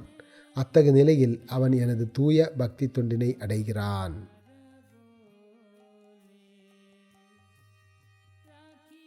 நரசிம்ம தாபனி உபனிஷத்தின் மீதான சங்கராச்சாரியரின் விளக்க உரையிலிருந்து மேற்கோள் காட்டியபடி அருவ பிரம்மஜோதியில் ஐக்கியமாகிய முக்தர்கள் கூட கிருஷ்ணலீலைகளால் கவரப்படுகிறார். அதனால் அவர் விக்கிரகத்தை பிரதிஷ்டை செய்து பகவானின் சேவையில் ஈடுபடுகிறார். ஸ்ரீமத் பாகவதத்தின் 2வது காண்டத்திலிருந்து மேற்கோள் காட்டியுள்ளபடி சுகதேவ கோஸ்வாமி மாமன்னர் பரீட்சித்திடம் கூறினார், அன்புள்ள மாமன்னரே, நான் தெய்வீக தலத்தில் முழுமையாக நிலை பெற்றிருந்த போதிலும் பகவான் கிருஷ்ணரின் லீலைகளால் கவரப்பட்டேன். எனவே நான் என் தந்தையிடமிருந்து ஸ்ரீமத் பாகவதத்தினை கற்றேன். ஸ்ரீமத் பாகவதத்திலிருந்து மேற்கோள் காட்டியுள்ளபடி அந்த சாதுக்கள், அதாவது குமாரர்கள், அருவ பிரம்மனின் உணர்வில் பற்றுதலுடன் இருந்தனர் என்ற போதிலும் தாமரை கண்களை கொண்ட முழுமுதற் கடவுளின் தாமரை திருவடிகளிலிருந்து துளசி மற்றும் குங்குமப்பூவின் நறுமணத்தை தாங்கிய காற்று அவர்களது நாசி துவாரத்தின் மூலமாக இதயத்தினுள் நுழைந்த பொழுது அவர்கள் தங்களது உடலிலும் மனதிலும் ஒரு மாற்றத்தினை அனுபவித்தனர்.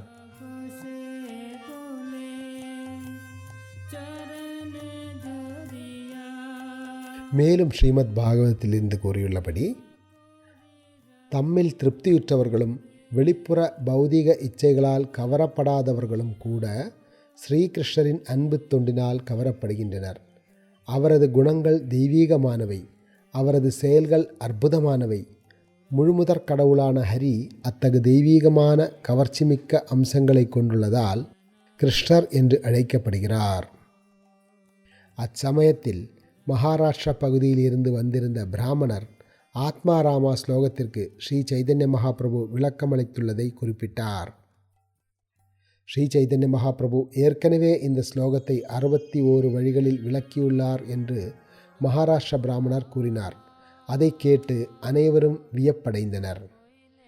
அப்பொழுது ஆத்மாராமா ஸ்லோகத்தின் 61 அர்த்தங்களை கேட்பதற்கு அங்கு கூடியிருந்த மக்கள் விருப்பம் தெரிவித்தனர்.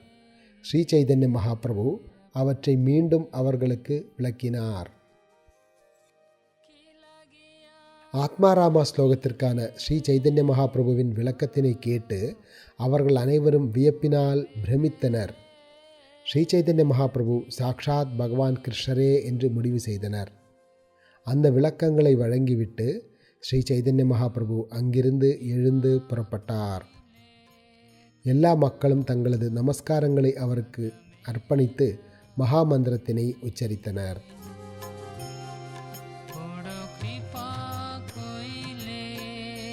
காசியில் வசித்தவர்கள் அனைவரும் ஹரே கிருஷ்ண மகாமந்திரத்தினை பிரேமையுடன் கீர்த்தனம் செய்யத் தொடங்கினர். அவர்கள் சில நேரங்களில் சிரித்தனர், சில நேரங்களில் அழுதனர், சில நேரங்களில் பாடினர், சில நேரங்களில் ஆடினர். அதன் பின்னர் வாரணாசியில் இருந்த எல்லா மாயாவாதி சந்நியாசிகளும் கற்றறிந்த பண்டிதர்களும் ஸ்ரீமத் பாகவதத்தினை விவாதிக்கத் தொடங்கினர். இவ்விதமாக ஸ்ரீ சைதன்ய மகாபிரபு அவர்களை விடுவித்தார்.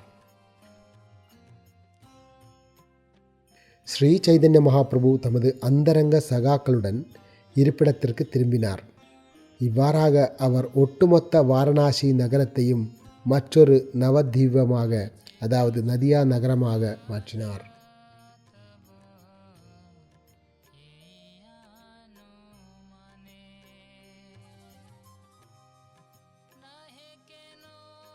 தமது அந்தரங்க சகாக்களுக்கு மத்தியில் ஸ்ரீ சைதன்ய மகாபிரபு சிரித்தபடி கூறினார், நான் இங்கே என்னுடைய பிரேமையின் பரவச உணர்ச்சிகளை விற்பதற்காக வந்தேன். நான் வாரணாசிக்கு பொருட்கள் விற்க வந்த போதிலும் இங்கே வாடிக்கையாளர்கள் யாரும் கிடைக்கவில்லை. பொருட்களை நான் மீண்டும் எனது ஊருக்கு எடுத்து செல்ல வேண்டியது அவசியம் போல தோன்றியது.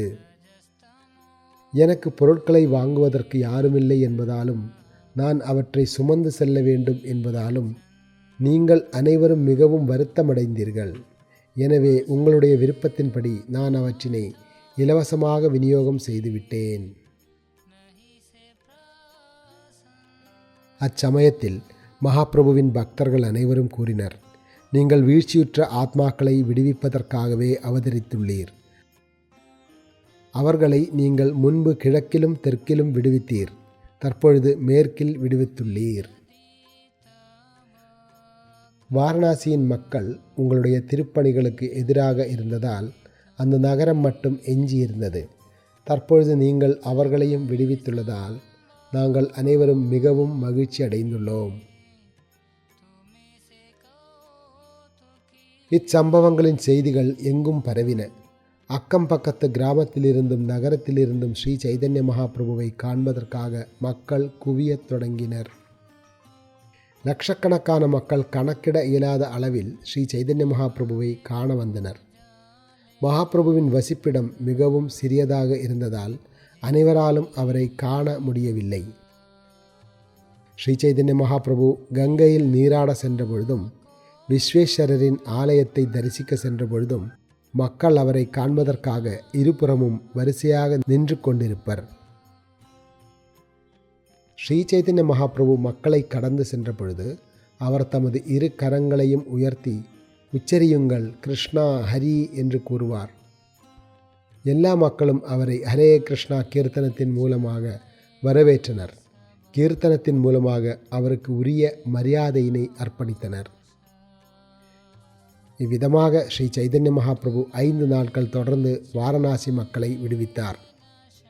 இறுதியாக அதற்கு மறுநாள் அவர் அங்கிருந்து புறப்படுவதற்கு பேராவல் கொண்டார்.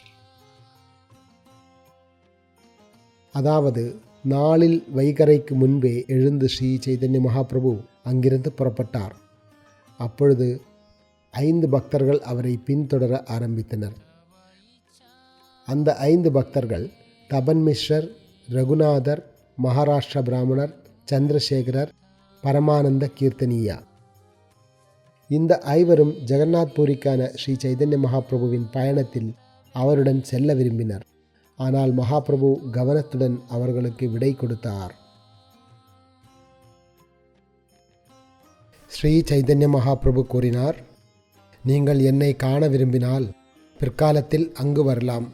ஆனால் தற்பொழுது நான் தனியாக ஜாரிகண்டா காட்டின் வழியாக செல்ல உள்ளேன். ஸ்ரீ சைதன்ய மகாபிரபு சனாதன கோஸ்வாமியை பிருந்தாவனம் நோக்கி செல்லுமாறு அறிவுறுத்தினார். அவருடைய 2 சகோதரர்களும் ஏற்கனவே அங்கு சென்று விட்டதை தெரிவித்தார். ஸ்ரீ சைதன்ய மகாபிரபு சனாதன கோஸ்வாமியிடம் கூறினார், விருந்தாவனத்திற்கு செல்லும் என்னுடைய எல்லா பக்தர்களும் பெரும்பாலும் மிகவும் ஏழைகளாக உள்ளனர். காந்தாவும் சிறிய கமண்டலமும் தவிர அவர்களிடம் வேறெதுவும் இருப்பதில்லை. எனவே சனாதனரே, நீங்கள் அவர்களுக்கு தஞ்சமளித்து பராமரிக்க வேண்டும்.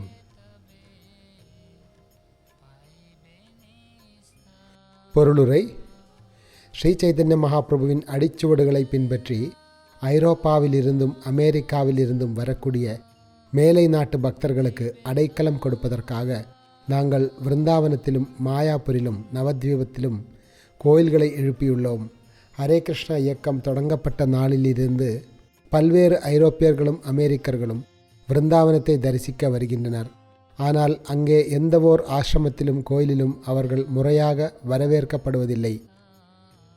அவர்களுக்கு அடைக்கலம் கொடுத்து பக்தி தொண்டில் பயிற்சி அளிப்பது அகில உலக கிருஷ்ண பக்தி இயக்கத்தின் நோக்கமாகும்.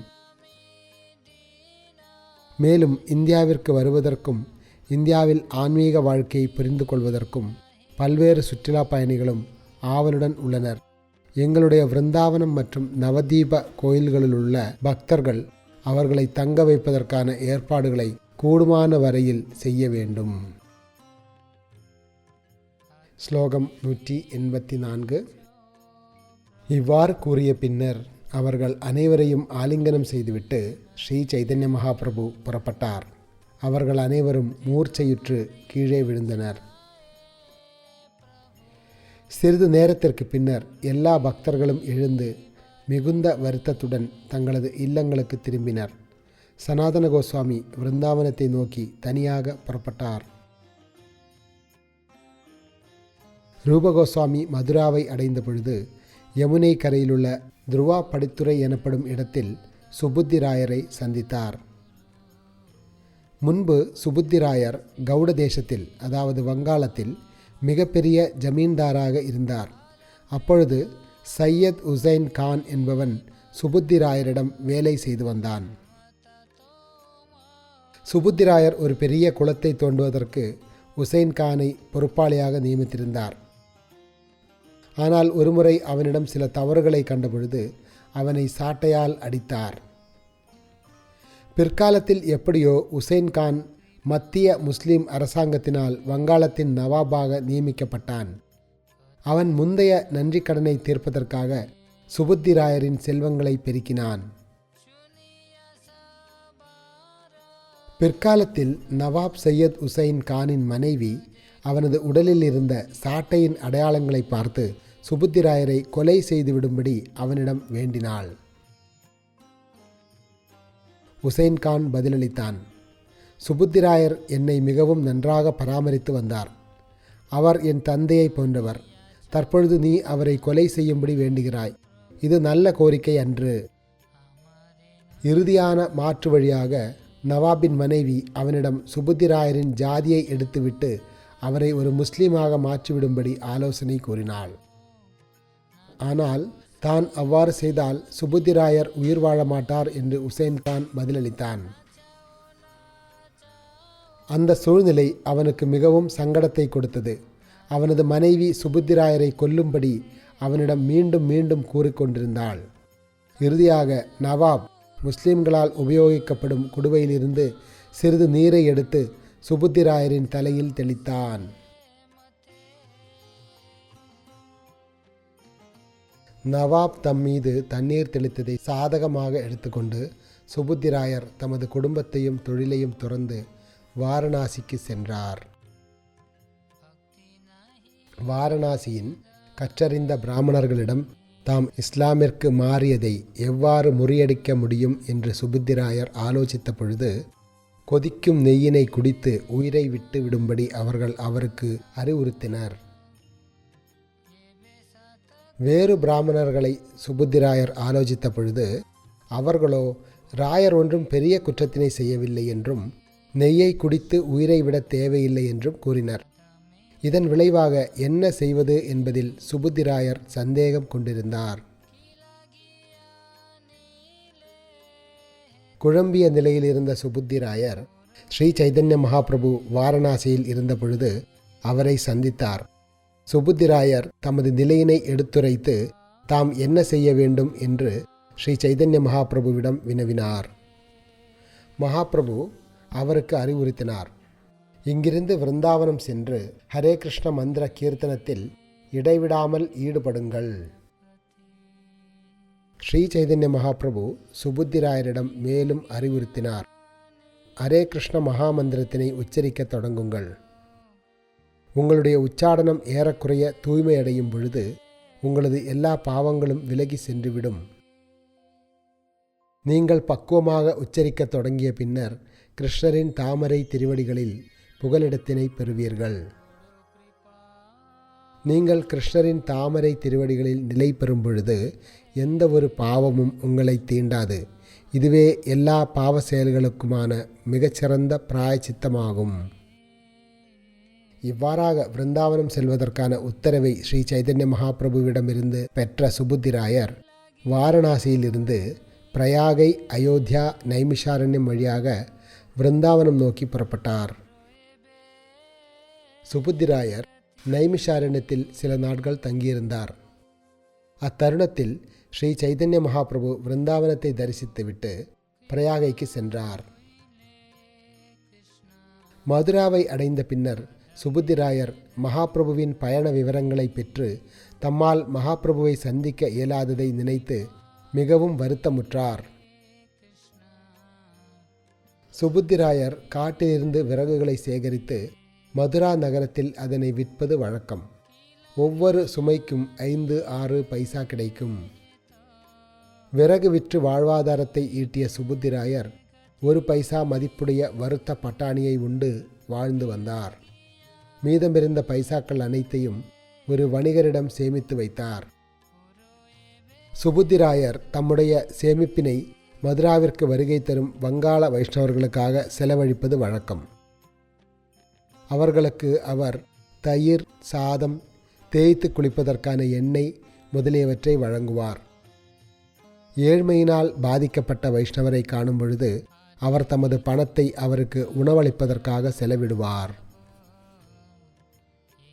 பொருளுரை. இங்கே வங்காள வைஷ்ணவர்களின் பராமரிப்பு என்பது விசேஷமாக கூறப்பட்டுள்ளது. ஒரு கௌடிய வைஷ்ணவர் வங்காள வைஷ்ணவர் எனப்படுகிறார். சைதன்ய மகாபிரபுவின் பெரும்பாலான பக்தர்கள் அச்சமயத்தில் கௌடியர்களாகவும் ஒரியாக்களாகவும் இருந்தனர். இன்றும் கூட அவரை பின்பற்றும் ஆயிரக்கணக்கான மக்கள் வங்காளத்திலும் ஒரிசாவிலும் வாழ்கின்றனர். வங்காளர்கள் சாதம் உண்பதை தங்களது முக்கிய உணவாக பழகியிருந்தனர்.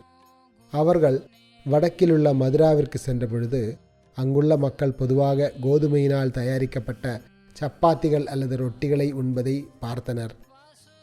வங்காளர்கள் சாதத்தினை உண்டு பழகியிருந்த காரணத்தினால் அந்த ரொட்டிகளை அவர்களால் ஜீரணிக்க இயலவில்லை. எனவே ஒரு வங்காள வைஷ்ணவர் மதுராவிற்கு வருவதை பார்த்த உடனேயே சுபுத்திராயர் அவருக்கு சாதம் வழங்குவதற்கான முயற்சியில் ஈடுபடுவார். வங்காளர்களின் மற்றொரு பழக்கம் கடுகு எண்ணெயை உடல் முழுக்க தேய்த்து கொள்வதாகும். எப்படி பார்த்தாலும் சுபுத்திராயர் வைஷ்ணவர்களின் தேவைக்கு ஏற்றாற்போல் அவர்களுக்கு சேவை செய்ய விரும்பினார். எனவே அவர் மதுராவில் உண்ணப்படும் உணவினை சுலபமாக ஜீரணிப்பதற்காக, குறிப்பாக கோதுமையினால் செய்யப்பட்ட சப்பாத்திகளையும் ரொட்டிகளையும் ஜீரணிப்பதற்காக தயிரை வழங்குவார். ஸ்லோகம் 207. ரூபகோஸ்வாமி மதுராவை அடைந்த பொழுது சுபுத்திராயர் அவர் மீதான அன்பினாலும் பாசத்தினாலும் பல்வேறு வழிகளில் அவருக்கு சேவை செய்ய விரும்பினார். அவர் ரூபகோஸ்வாமியை தம்முடன் அழைத்து கொண்டு விருந்தாவனத்தின் 12 காடுகளையும் காண்பித்தார். ரூபகோஸ்வாமி சுபுத்திராயரின் சங்கத்தில் மதுராவிலும் விருந்தாவனத்திலும் 1 மாதம் தங்கியிருந்தார்.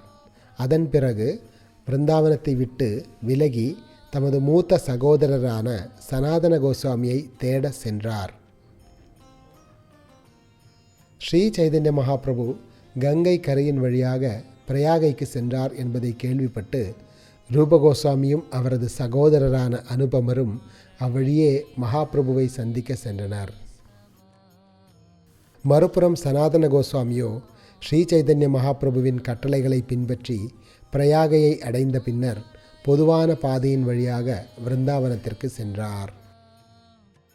சனாதன கோஸ்வாமி மதுராவில் சுபுத்திராயரை சந்தித்த பொழுது அவருடைய இளைய சகோதரர்களான ரூபகோஸ்வாமியையும் அனுபமரையும் பற்றிய அனைத்து தகவலையும் சுபுத்திராயர் விளக்கினார்.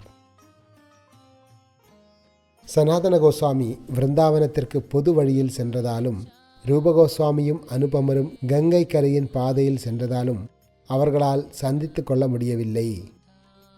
சுபுத்திராயரும் சனாதன கோஸ்வாமியும் துறவு வாழ்க்கையை ஏற்பதற்கு முன்பே ஒருவரையொருவர் அறிந்திருந்தனர்.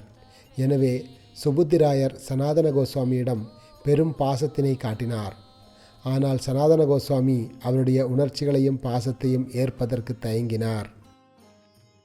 துறவின் மிக உயர்ந்த நிலையில் இருந்த சனாதன கோஸ்வாமி ஒரு காட்டிலிருந்து மற்றொரு காட்டிற்கு அலைவது வழக்கம். கற்களால் கட்டப்பட்ட எந்த ஓர் இருப்பிடத்திலும் அவர் அடைக்கலம் அடையவில்லை. மரத்தடியில் அல்லது புதர்களின் அடியில் இரவு பகலாக வசிப்பது வழக்கம். ஸ்ரீல சனாதன கோஸ்வாமி மதுராவில் தொல்பொருள் ஆய்வுகள் குறித்த சில நூல்களை சேகரித்தார். காட்டில் அலைந்தபடி அவர் அவ்வெல்லா புனித ஸ்தலங்களையும் தேடி கண்டுபிடித்தார். இதனால் சனாதன கோஸ்வாமி விருந்தாவனத்திலேயே தங்கினார். ரூபகோஸ்வாமியும் அனுபமரும் வாரணாசிக்கு திரும்பினர். ரூபகோஸ்வாமி வாரணாசியை அடைந்த பொழுது அங்கே அவர் மகாராஷ்டிர பிராமணர், சந்திரசேகரர், தபனமிஸ்ரர் ஆகிய மூவரையும் சந்தித்தார். ரூபகோஸ்வாமி வாரணாசியில் இருந்த பொழுது அவர் சந்திரசேகரின் இல்லத்தில் தங்கி தபனமிஸ்ரரின் இல்லத்தில் பிரசாதம் ஏற்றார். அப்பொழுது அவர் வாரணாசியில் சனாதன கோஸ்வாமிக்கு ஸ்ரீ சைதன்ய மகாபிரபு வழங்கிய அறிவுரைகளை தபனமிஸ்ரரிடமிருந்து கேட்டறிந்தார். வாரணாசியில் இருக்கையில் ரூபகோஸ்வாமி ஸ்ரீ சைதன்ய மகாபிரபுவின் எல்லா செயல்களையும் கேட்டார். மாயாவாதி சந்நியாசிகளை மகாபிரபு விடுவித்ததை கேள்விப்பட்டு அவர் மட்டற்ற மகிழ்ச்சி அடைந்தார். வாரணாசியின் மக்கள் அனைவரும் ஸ்ரீ சைதன்ய மகாபிரபுவிற்கு வழங்கிய மரியாதையை கண்டு ரூபகோஸ்வாமி பெரிதும் மகிழ்ச்சியுற்றார். அவர் பொதுமக்களிடமிருந்தும் பல்வேறு கதைகளை கேட்டறிந்தார். வாரணாசியில் சுமார் 10 நாள்கள் தங்கிய பின்னர் ரூபகோஸ்வாமி வங்காளத்திற்கு திரும்பினார். இவ்விதமாக நான் ரூபர் மற்றும் சனாதனரின் செயல்களை விவரித்துள்ளேன். மறுபுறம் ஸ்ரீ சைதன்ய மகாபிரபு ஜெகநாதபுரிக்கு திரும்புகையில் தனிமையான காட்டின் வழியாக பயணம் செய்து மட்டற்ற மகிழ்ச்சியை அடைந்தார். ஸ்ரீ சைதன்ய மகாபிரபு தமது சேவகரான பலபத்ர பட்டாச்சாரியரின் துணையுடன் ஜெகநாதபுரிக்கு மகிழ்ச்சியுடன் திரும்பினார். முன்பு போலவே மகாபிரபு வனவிலங்குகளுடன் மிகவும் இனிமையான லீலைகளை அரங்கேற்றினார். ஜெகநாதபுரிக்கு அருகில் அட்டாரநலா என்று அறியப்படும் இடத்தினை அடைந்த பொழுது ஸ்ரீ சைதன்ய மகாபிரபு தம்முடைய பக்தர்களை அழைத்து வருவதற்காக பலபத்ர பட்டாச்சாரியரை அனுப்பி வைத்தார். மகாபிரபுவின் வருகையை பலபத்ர பட்டாச்சாரியரிடமிருந்து கேட்ட பக்தர்களின் பெருங்கூட்டம் தங்களது உயிர் திரும்பி வந்ததை போன்று பெரிதும் மகிழ்ச்சியுற்றனர். அஃது அவர்களுடைய உணர்வு உடலினுள் திரும்பி வந்ததைப் போல இருந்தது. புலன்கள் மீண்டும் செயல்படத் தொடங்கின. பேரானந்தத்தில் மூழ்கிய எல்லா பக்தர்களும் மகாபிரபுவை தரிசிப்பதற்காக விரைந்து சென்றனர். அவர்கள் அவரை புகழ்பெற்ற ஏரியான நரேந்திர சரோவரின் கரையில் சந்தித்தனர். பரமானந்தபுரியும் பிரம்மானந்த பாரதியும் தமது ஆன்மீக குருவின் ஆன்மீக சகோதரர்கள் என்பதால் மகாபிரபு அவர்களுக்கு தமது மரியாதைக்குரிய வணக்கங்களை அர்ப்பணித்தார். அவர்கள் இருவரும் ஸ்ரீ சைதன்ய மகாபிரபுவை அன்புடனும் பாசத்துடனும் ஆலிங்கனம் செய்தனர். ஸ்வரூப தாமோதரர், கதாதர பண்டிதர், ஜெகதானந்தர், காஷீஸ்வரர், கோவிந்தர், வக்ரேஸ்வரர் முதலிய பக்தர்கள் அனைவரும் மகாபிரபுவை சந்திக்க வந்தனர். காஷி மிஸ்ரர், பிரத்யும்ன மிஸ்ரர், தாமோதர பண்டிதர், ஹரிதாஸ் தாகூர், சங்கர பண்டிதர் ஆகியோர் மகாபிரபுவை சந்திக்க அங்கு வந்தனர். இதர பக்தர்கள் அனைவரும் அங்கு வந்து மகாபிரபுவின் தாமரை திருவடிகளில் விழுந்தனர். ஸ்ரீ சைதன்ய மகாபிரபு பிரேமையின் பரவசத்துடன் அவர்கள் அனைவரையும் ஆலிங்கனம் செய்தார். இவ்வாறாக அவர்கள் அனைவரும் தெய்வீக ஆனந்தத்தின் பெருங்கடலில் கலந்தனர். அதன் பிறகு மகாபிரபுவும் அவரது பக்தர்களும் ஜெகநாதரை தரிசிப்பதற்காக அவரது கோயிலை நோக்கி புறப்பட்டனர். கோவிலில் பகவான் ஜெகநாதரை தரிசித்த மாத்திரத்தில் ஸ்ரீ சைதன்ய மகாபிரபு உடனடியாக பிரேமையின் பரவசத்தில் மூழ்கினார். அவர் தமது பக்தர்களுடன் இணைந்து நீண்ட நேரம் ஆடி பாடினார். பூஜாரிகள் உடனடியாக மலர் மாலையையும் பிரசாதமும் எடுத்து வந்தனர்.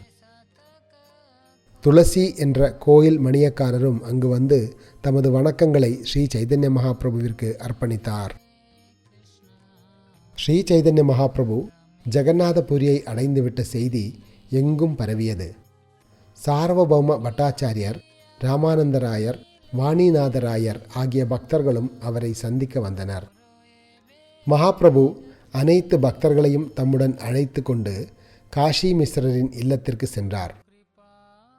சார்வபௌம பட்டாச்சாரியரும் பண்டித கோசாயியும் மகாபிரபுவை தங்களது இடத்தில் உணவருந்தும்படி அழைப்பு விடுத்தனர். அவர்களின் அழைப்பை ஏற்ற மகாபிரபு எல்லா பிரசாதத்தையும் அங்கே எடுத்து வரும்படியும் அப்பொழுது தம்மால் எல்லா பக்தர்களுடன் இணைந்து உணவருந்த முடியும் என்றும் வேண்டிக் கொண்டார்.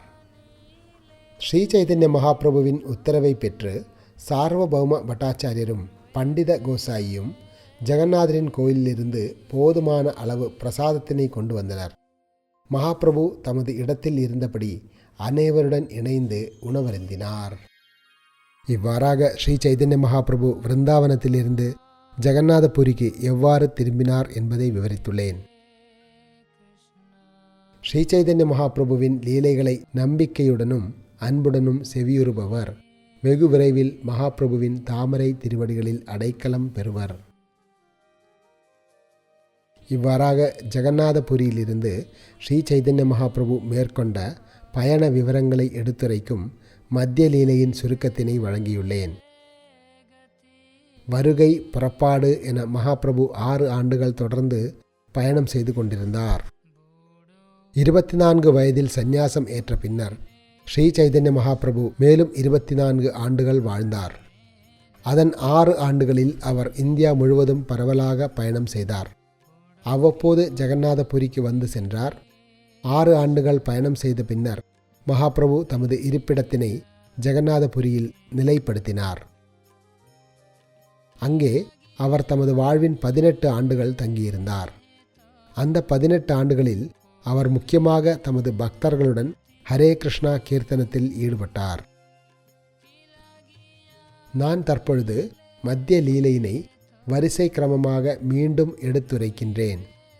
இதன் மூலமாக இந்த விஷயங்களின் தெய்வீக தன்மையினை சுவைக்க முடியும். முதல் அத்தியாயத்தில் நான் இறுதி லீலைகளின் சுருக்கத்தினை வழங்கியுள்ளேன். அந்த அத்தியாயத்தினுள் மகாபிரபுவின் இறுதி காலத்தில் நிகழ்ந்த சில லீலைகளையும் விரிவாக விளக்கியுள்ளேன்.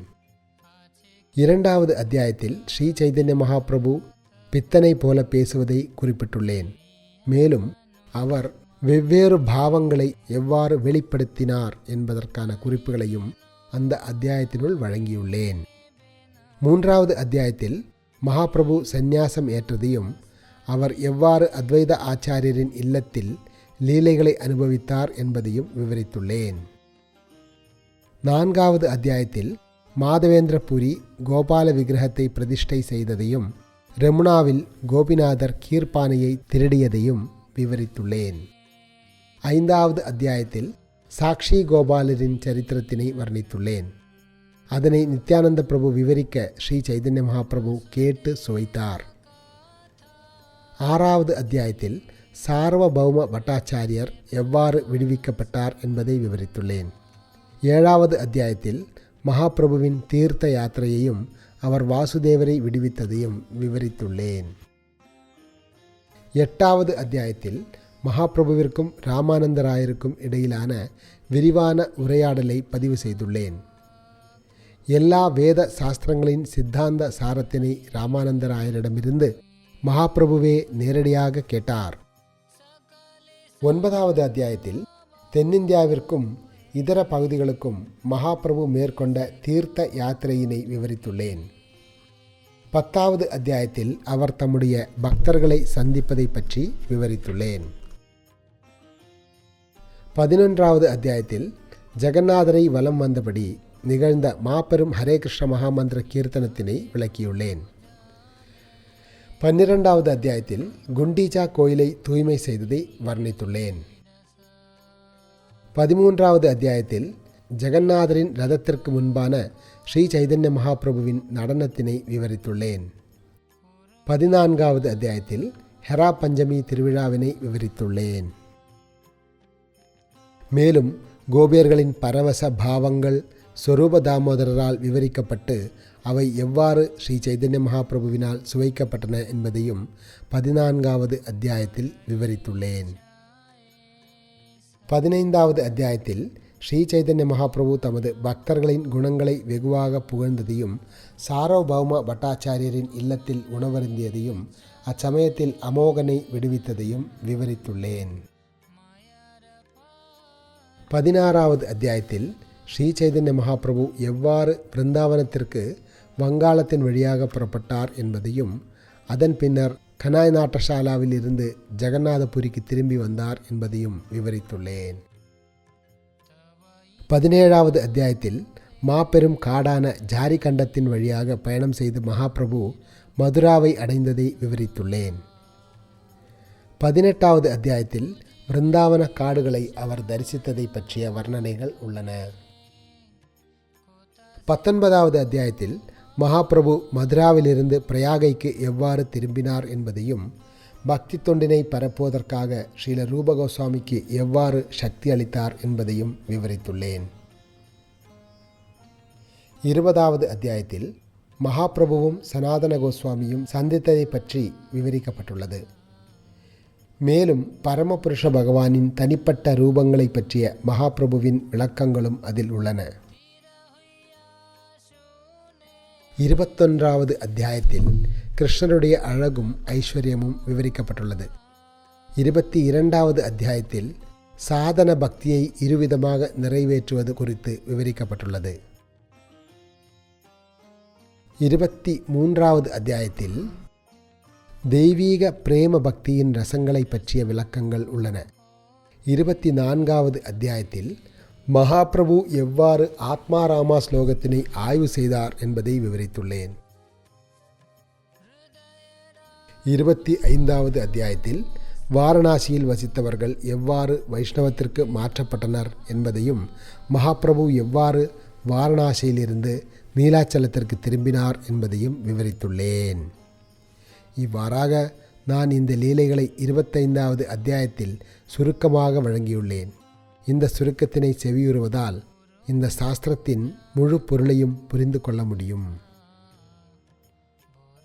நான் தற்பொழுது மத்திய லீலையின் ஒட்டுமொத்த விஷயத்தையும் சுருக்கமாக கூறியுள்ளேன். இந்த லீலைகளை கோடிக்கணக்கான நூல்களிலும் விரிவாக எடுத்துரைக்க இயலாது. வீழ்ச்சியுற்ற ஆத்மாக்கள் அனைவரையும் விடுவிப்பதற்காக மகாபிரபு நாடுகள் தோறும் பயணம் செய்தார். பக்தி தொண்டின் தெய்வீக ஆனந்தத்தினை தாமும் சுவைத்து அதே நேரத்தில் பக்தியின் கொள்கைகளை எல்லா இடங்களிலும் பரப்பினார். கிருஷ்ண தத்துவம், பக்தி தத்துவம், பிரேம தத்துவம், பாவ தத்துவம், ரச தத்துவம், லீலா தத்துவம் ஆகியவற்றை புரிந்து கொள்வதே கிருஷ்ண உணர்வாகும். ஸ்ரீ சைதன்ய மகாபிரபு ஸ்ரீமத் பாகவதத்தின் தெய்வீக தத்துவங்களையும் ரசங்களையும் தாமே நேரில் பிரச்சாரம் செய்தார். ஸ்ரீமத் பாகவதமும் பரமபுருஷ பகவானும் சமமானவர்கள். ஸ்ரீமத் பாகவதம் ஸ்ரீகிருஷ்ணரின் சப்த அவதாரமாகும். ஸ்ரீ சைதன்ய மகாபிரபு ஸ்ரீமத் பாகவதத்தின் பொருளினை பரப்பினார். அவர் சில நேரங்களில் தம்முடைய பக்தர்களின் நன்மைக்காக தாமே பேசினார். சில நேரங்களில் தமது பக்தர்களில் ஒருவருக்கு சக்தி அளித்து அவரை பேச வைத்து அவரிடமிருந்து கேட்டார்.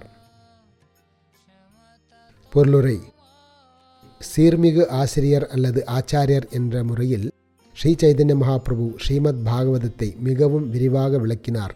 அவர் சில நேரங்களில் தம்முடைய பக்தர்களுக்கு சக்தி அளித்து அவர்கள் பேசுவதை கேட்டார். இதுவே ஒரு ஆச்சாரியர் தம்முடைய சீடர்களுக்கு பயிற்சி அளிப்பதற்கான வழியாகும். அவர் தாம் மட்டும் பாகவத கொள்கைகளை விவரிக்காமல் தம்முடைய சீடர்களுக்கும் அந்த உன்னதமான விஷயத்தினை எடுத்துரைப்பதற்கு பயிற்சி அளிக்க வேண்டும். ஸ்ரீ சைதன்ய மகாபிரபுவிற்கு சமமான கருணை, வள்ளல் தன்மை, பக்தர்களின் மீதான பாசம் முதலியவற்றை மூவுலகிலும் வேறு யாரிடமும் காண முடியாது என்பதை எல்லா அறிவார்ந்த மனிதர்களும் நிச்சயமாக ஏற்கின்றனர். எல்லா பக்தர்களும் ஸ்ரீ சைதன்ய மகாபிரபுவின் லீலைகளை நம்பிக்கையுடனும் அன்புடனும் கேட்க வேண்டும். அவ்வாறு கேட்பதன் மூலமாக மகாபிரபுவின் கருணையினால் அவருடைய தாமரை திருவடிகளில் புகலிடத்தினை அடைய இயலும். ஸ்ரீ சைதன்ய மகாபிரபுவின் லீலைகளை புரிந்து கொள்வதால் கிருஷ்ணரை பற்றிய தத்துவத்தினை புரிந்து கொள்ள முடியும். கிருஷ்ணரை புரிந்து கொள்வதால் எல்லா சாஸ்திரங்களிலும் விளக்கப்பட்டுள்ள ஞானத்தின் எல்லைகளை அறிய முடியும். பகவான் கிருஷ்ணரின் லீலைகள் எல்லா அமிர்தத்தின் சாரமாகும். அந்த அமிர்தம் எல்லா திசைகளிலும் நூற்றுக்கணக்கான நதிகளாக ஓடுகின்றது. ஸ்ரீ சைதன்ய மகாபிரபுவின் லீலைகள் என்னும் நித்தியமான தெய்வீக ஏரியில் மனதினை அன்னம் போன்று நீந்த செய்ய வேண்டும் என்று அறிவுறுத்தப்படுகிறது. நான் என்னை பக்தர்களான உங்கள் அனைவரின் தாமரை திருவடிகளில் பெரும் பணிவுடன் அர்ப்பணித்து உங்களுடைய திருவடிகளின் தூசியை என்னுடைய உடலின் ஆபரணங்களாக தரித்துக் கொள்கிறேன். தற்பொழுது அன்புள்ள பக்தர்களே, மேலும் ஒரு விஷயத்தினை கூறுகிறேன், கேளுங்கள். கிருஷ்ணருக்கான பக்தி தொண்டு ஏராளமான தேனை கொண்ட தாமரை மலர்கள் நிறைந்த இன்பமூட்டும் காட்டினை போன்றதாகும். அந்த தேனை சுவைக்கும்படி அனைவரையும் வேண்டிக் கொள்கிறேன். மன அனுமானிகள் அனைவரும் தங்களது மனம் என்னும் வண்டுகளை தாமரை மலர்கள் நிறைந்த அக்காட்டிற்கு அழைத்து வந்து கிருஷ்ண பிரேமையினை இரவு பகலாக மகிழ்ச்சியுடன் அனுபவித்தால் அவர்களுடைய மன அனுமானம் பூரண தெய்வீக திருப்தி அடையும். கிருஷ்ணருடன் உறவு கொண்டுள்ள பக்தர்கள் அந்த தாமரை மலரின் வனத்தில் விளையாடக்கூடிய அன்னம் சக்கரவாக பறவைகளை போன்றவர்கள். அந்த தாமரை மலர்களின் மொட்டுக்கள் கிருஷ்ண லீலைகளாகும். அவை அன்னம் போன்ற பக்தர்களால் உண்ணப்படுகின்றன. பகவான் ஸ்ரீகிருஷ்ணர் எப்பொழுதும் தமது தெய்வீக லீலைகளில் ஈடுபட்டுள்ளார் என்பதால் ஸ்ரீ சைதன்ய மகாபிரபுவின் அடிச்சுவடுகளை பின்பற்றும் பக்தர்களால் பகவானின் லீலைகளான அந்த தாமரை மொட்டுக்களை எப்பொழுதும் உண்ண இயலும்.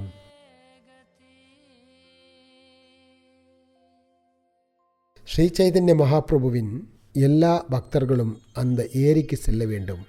ஸ்ரீ சைதன்ய மகாபிரபுவின் தாமரை திருவடிகளில் எப்பொழுதும் தஞ்சமடைந்து அந்த தெய்வீக நீரில் அன்னம் அல்லது சக்கரவாக பறவைகளாக மாற வேண்டும்.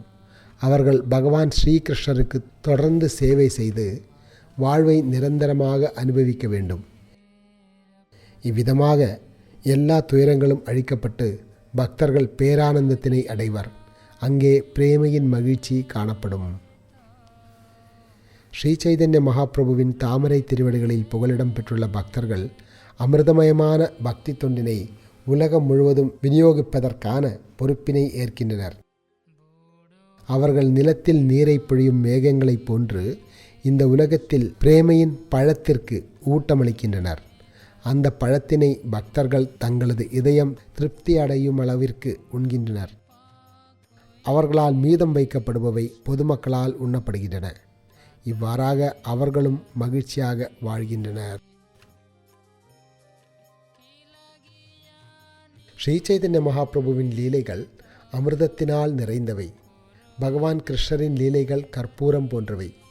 இவை இரண்டும் இணையும் பொழுது அதன் சுவை மிகவும் இனிமையானதாக உள்ளது. யாரெல்லாம் தூய பக்தர்களின் கருணையினால் அவற்றினை சுவைக்கின்றார்களோ அவர்கள் அந்த இனிமையின் ஆழத்தினை அறிய முடியும்.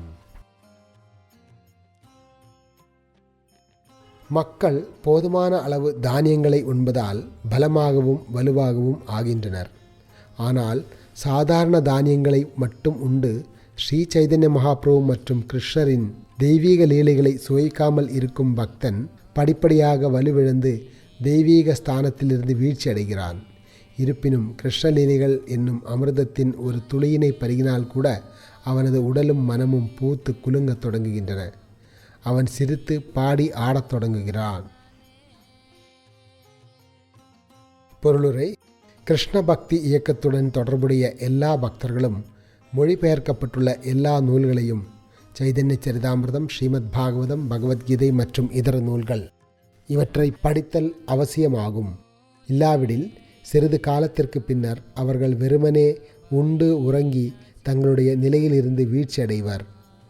அதன் மூலமாக தெய்வீக இன்பத்தின் ஆனந்தமயமான வாழ்வினை நித்தியமாக அடைவதற்கான வாய்ப்பினை அவர்கள் இழந்து விடுவர். படிப்பவர்கள் இந்த அற்புத அமிர்தத்தினை சுவைக்க வேண்டும். இதற்கு நிகரானது எதுவுமில்லை. தங்களது மனதில் திடமான நம்பிக்கை கொண்டு அவர்கள் பொய்யான வாதங்கள் என்னும் குழியிலோ துரதிருஷ்டமான சூழ்நிலைகள் என்னும் நீர்ச்சூழலிலோ வீழ்ச்சி அடையாமல் இருப்பதில் கவனமாக இருக்க வேண்டும். அவற்றுனில் வீழ்ந்துவிட்டால் ஒருவன் நாசமடைகிறான்.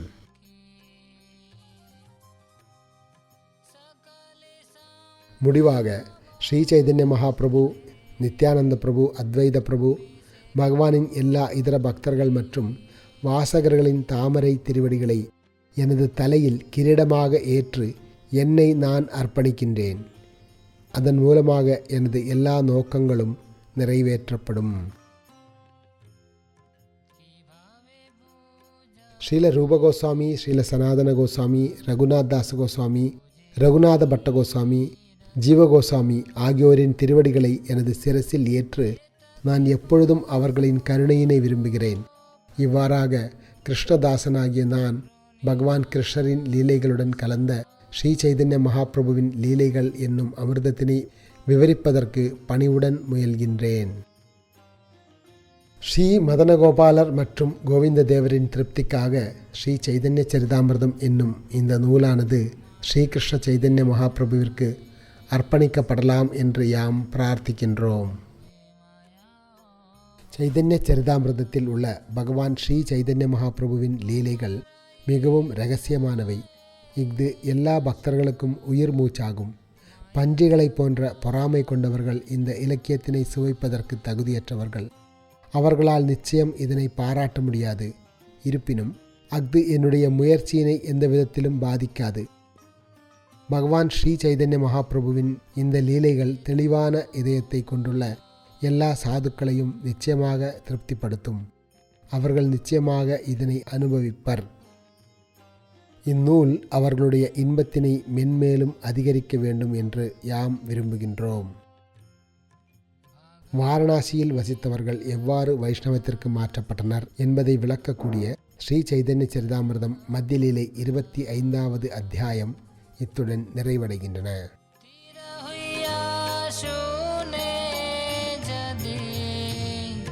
খানা বারো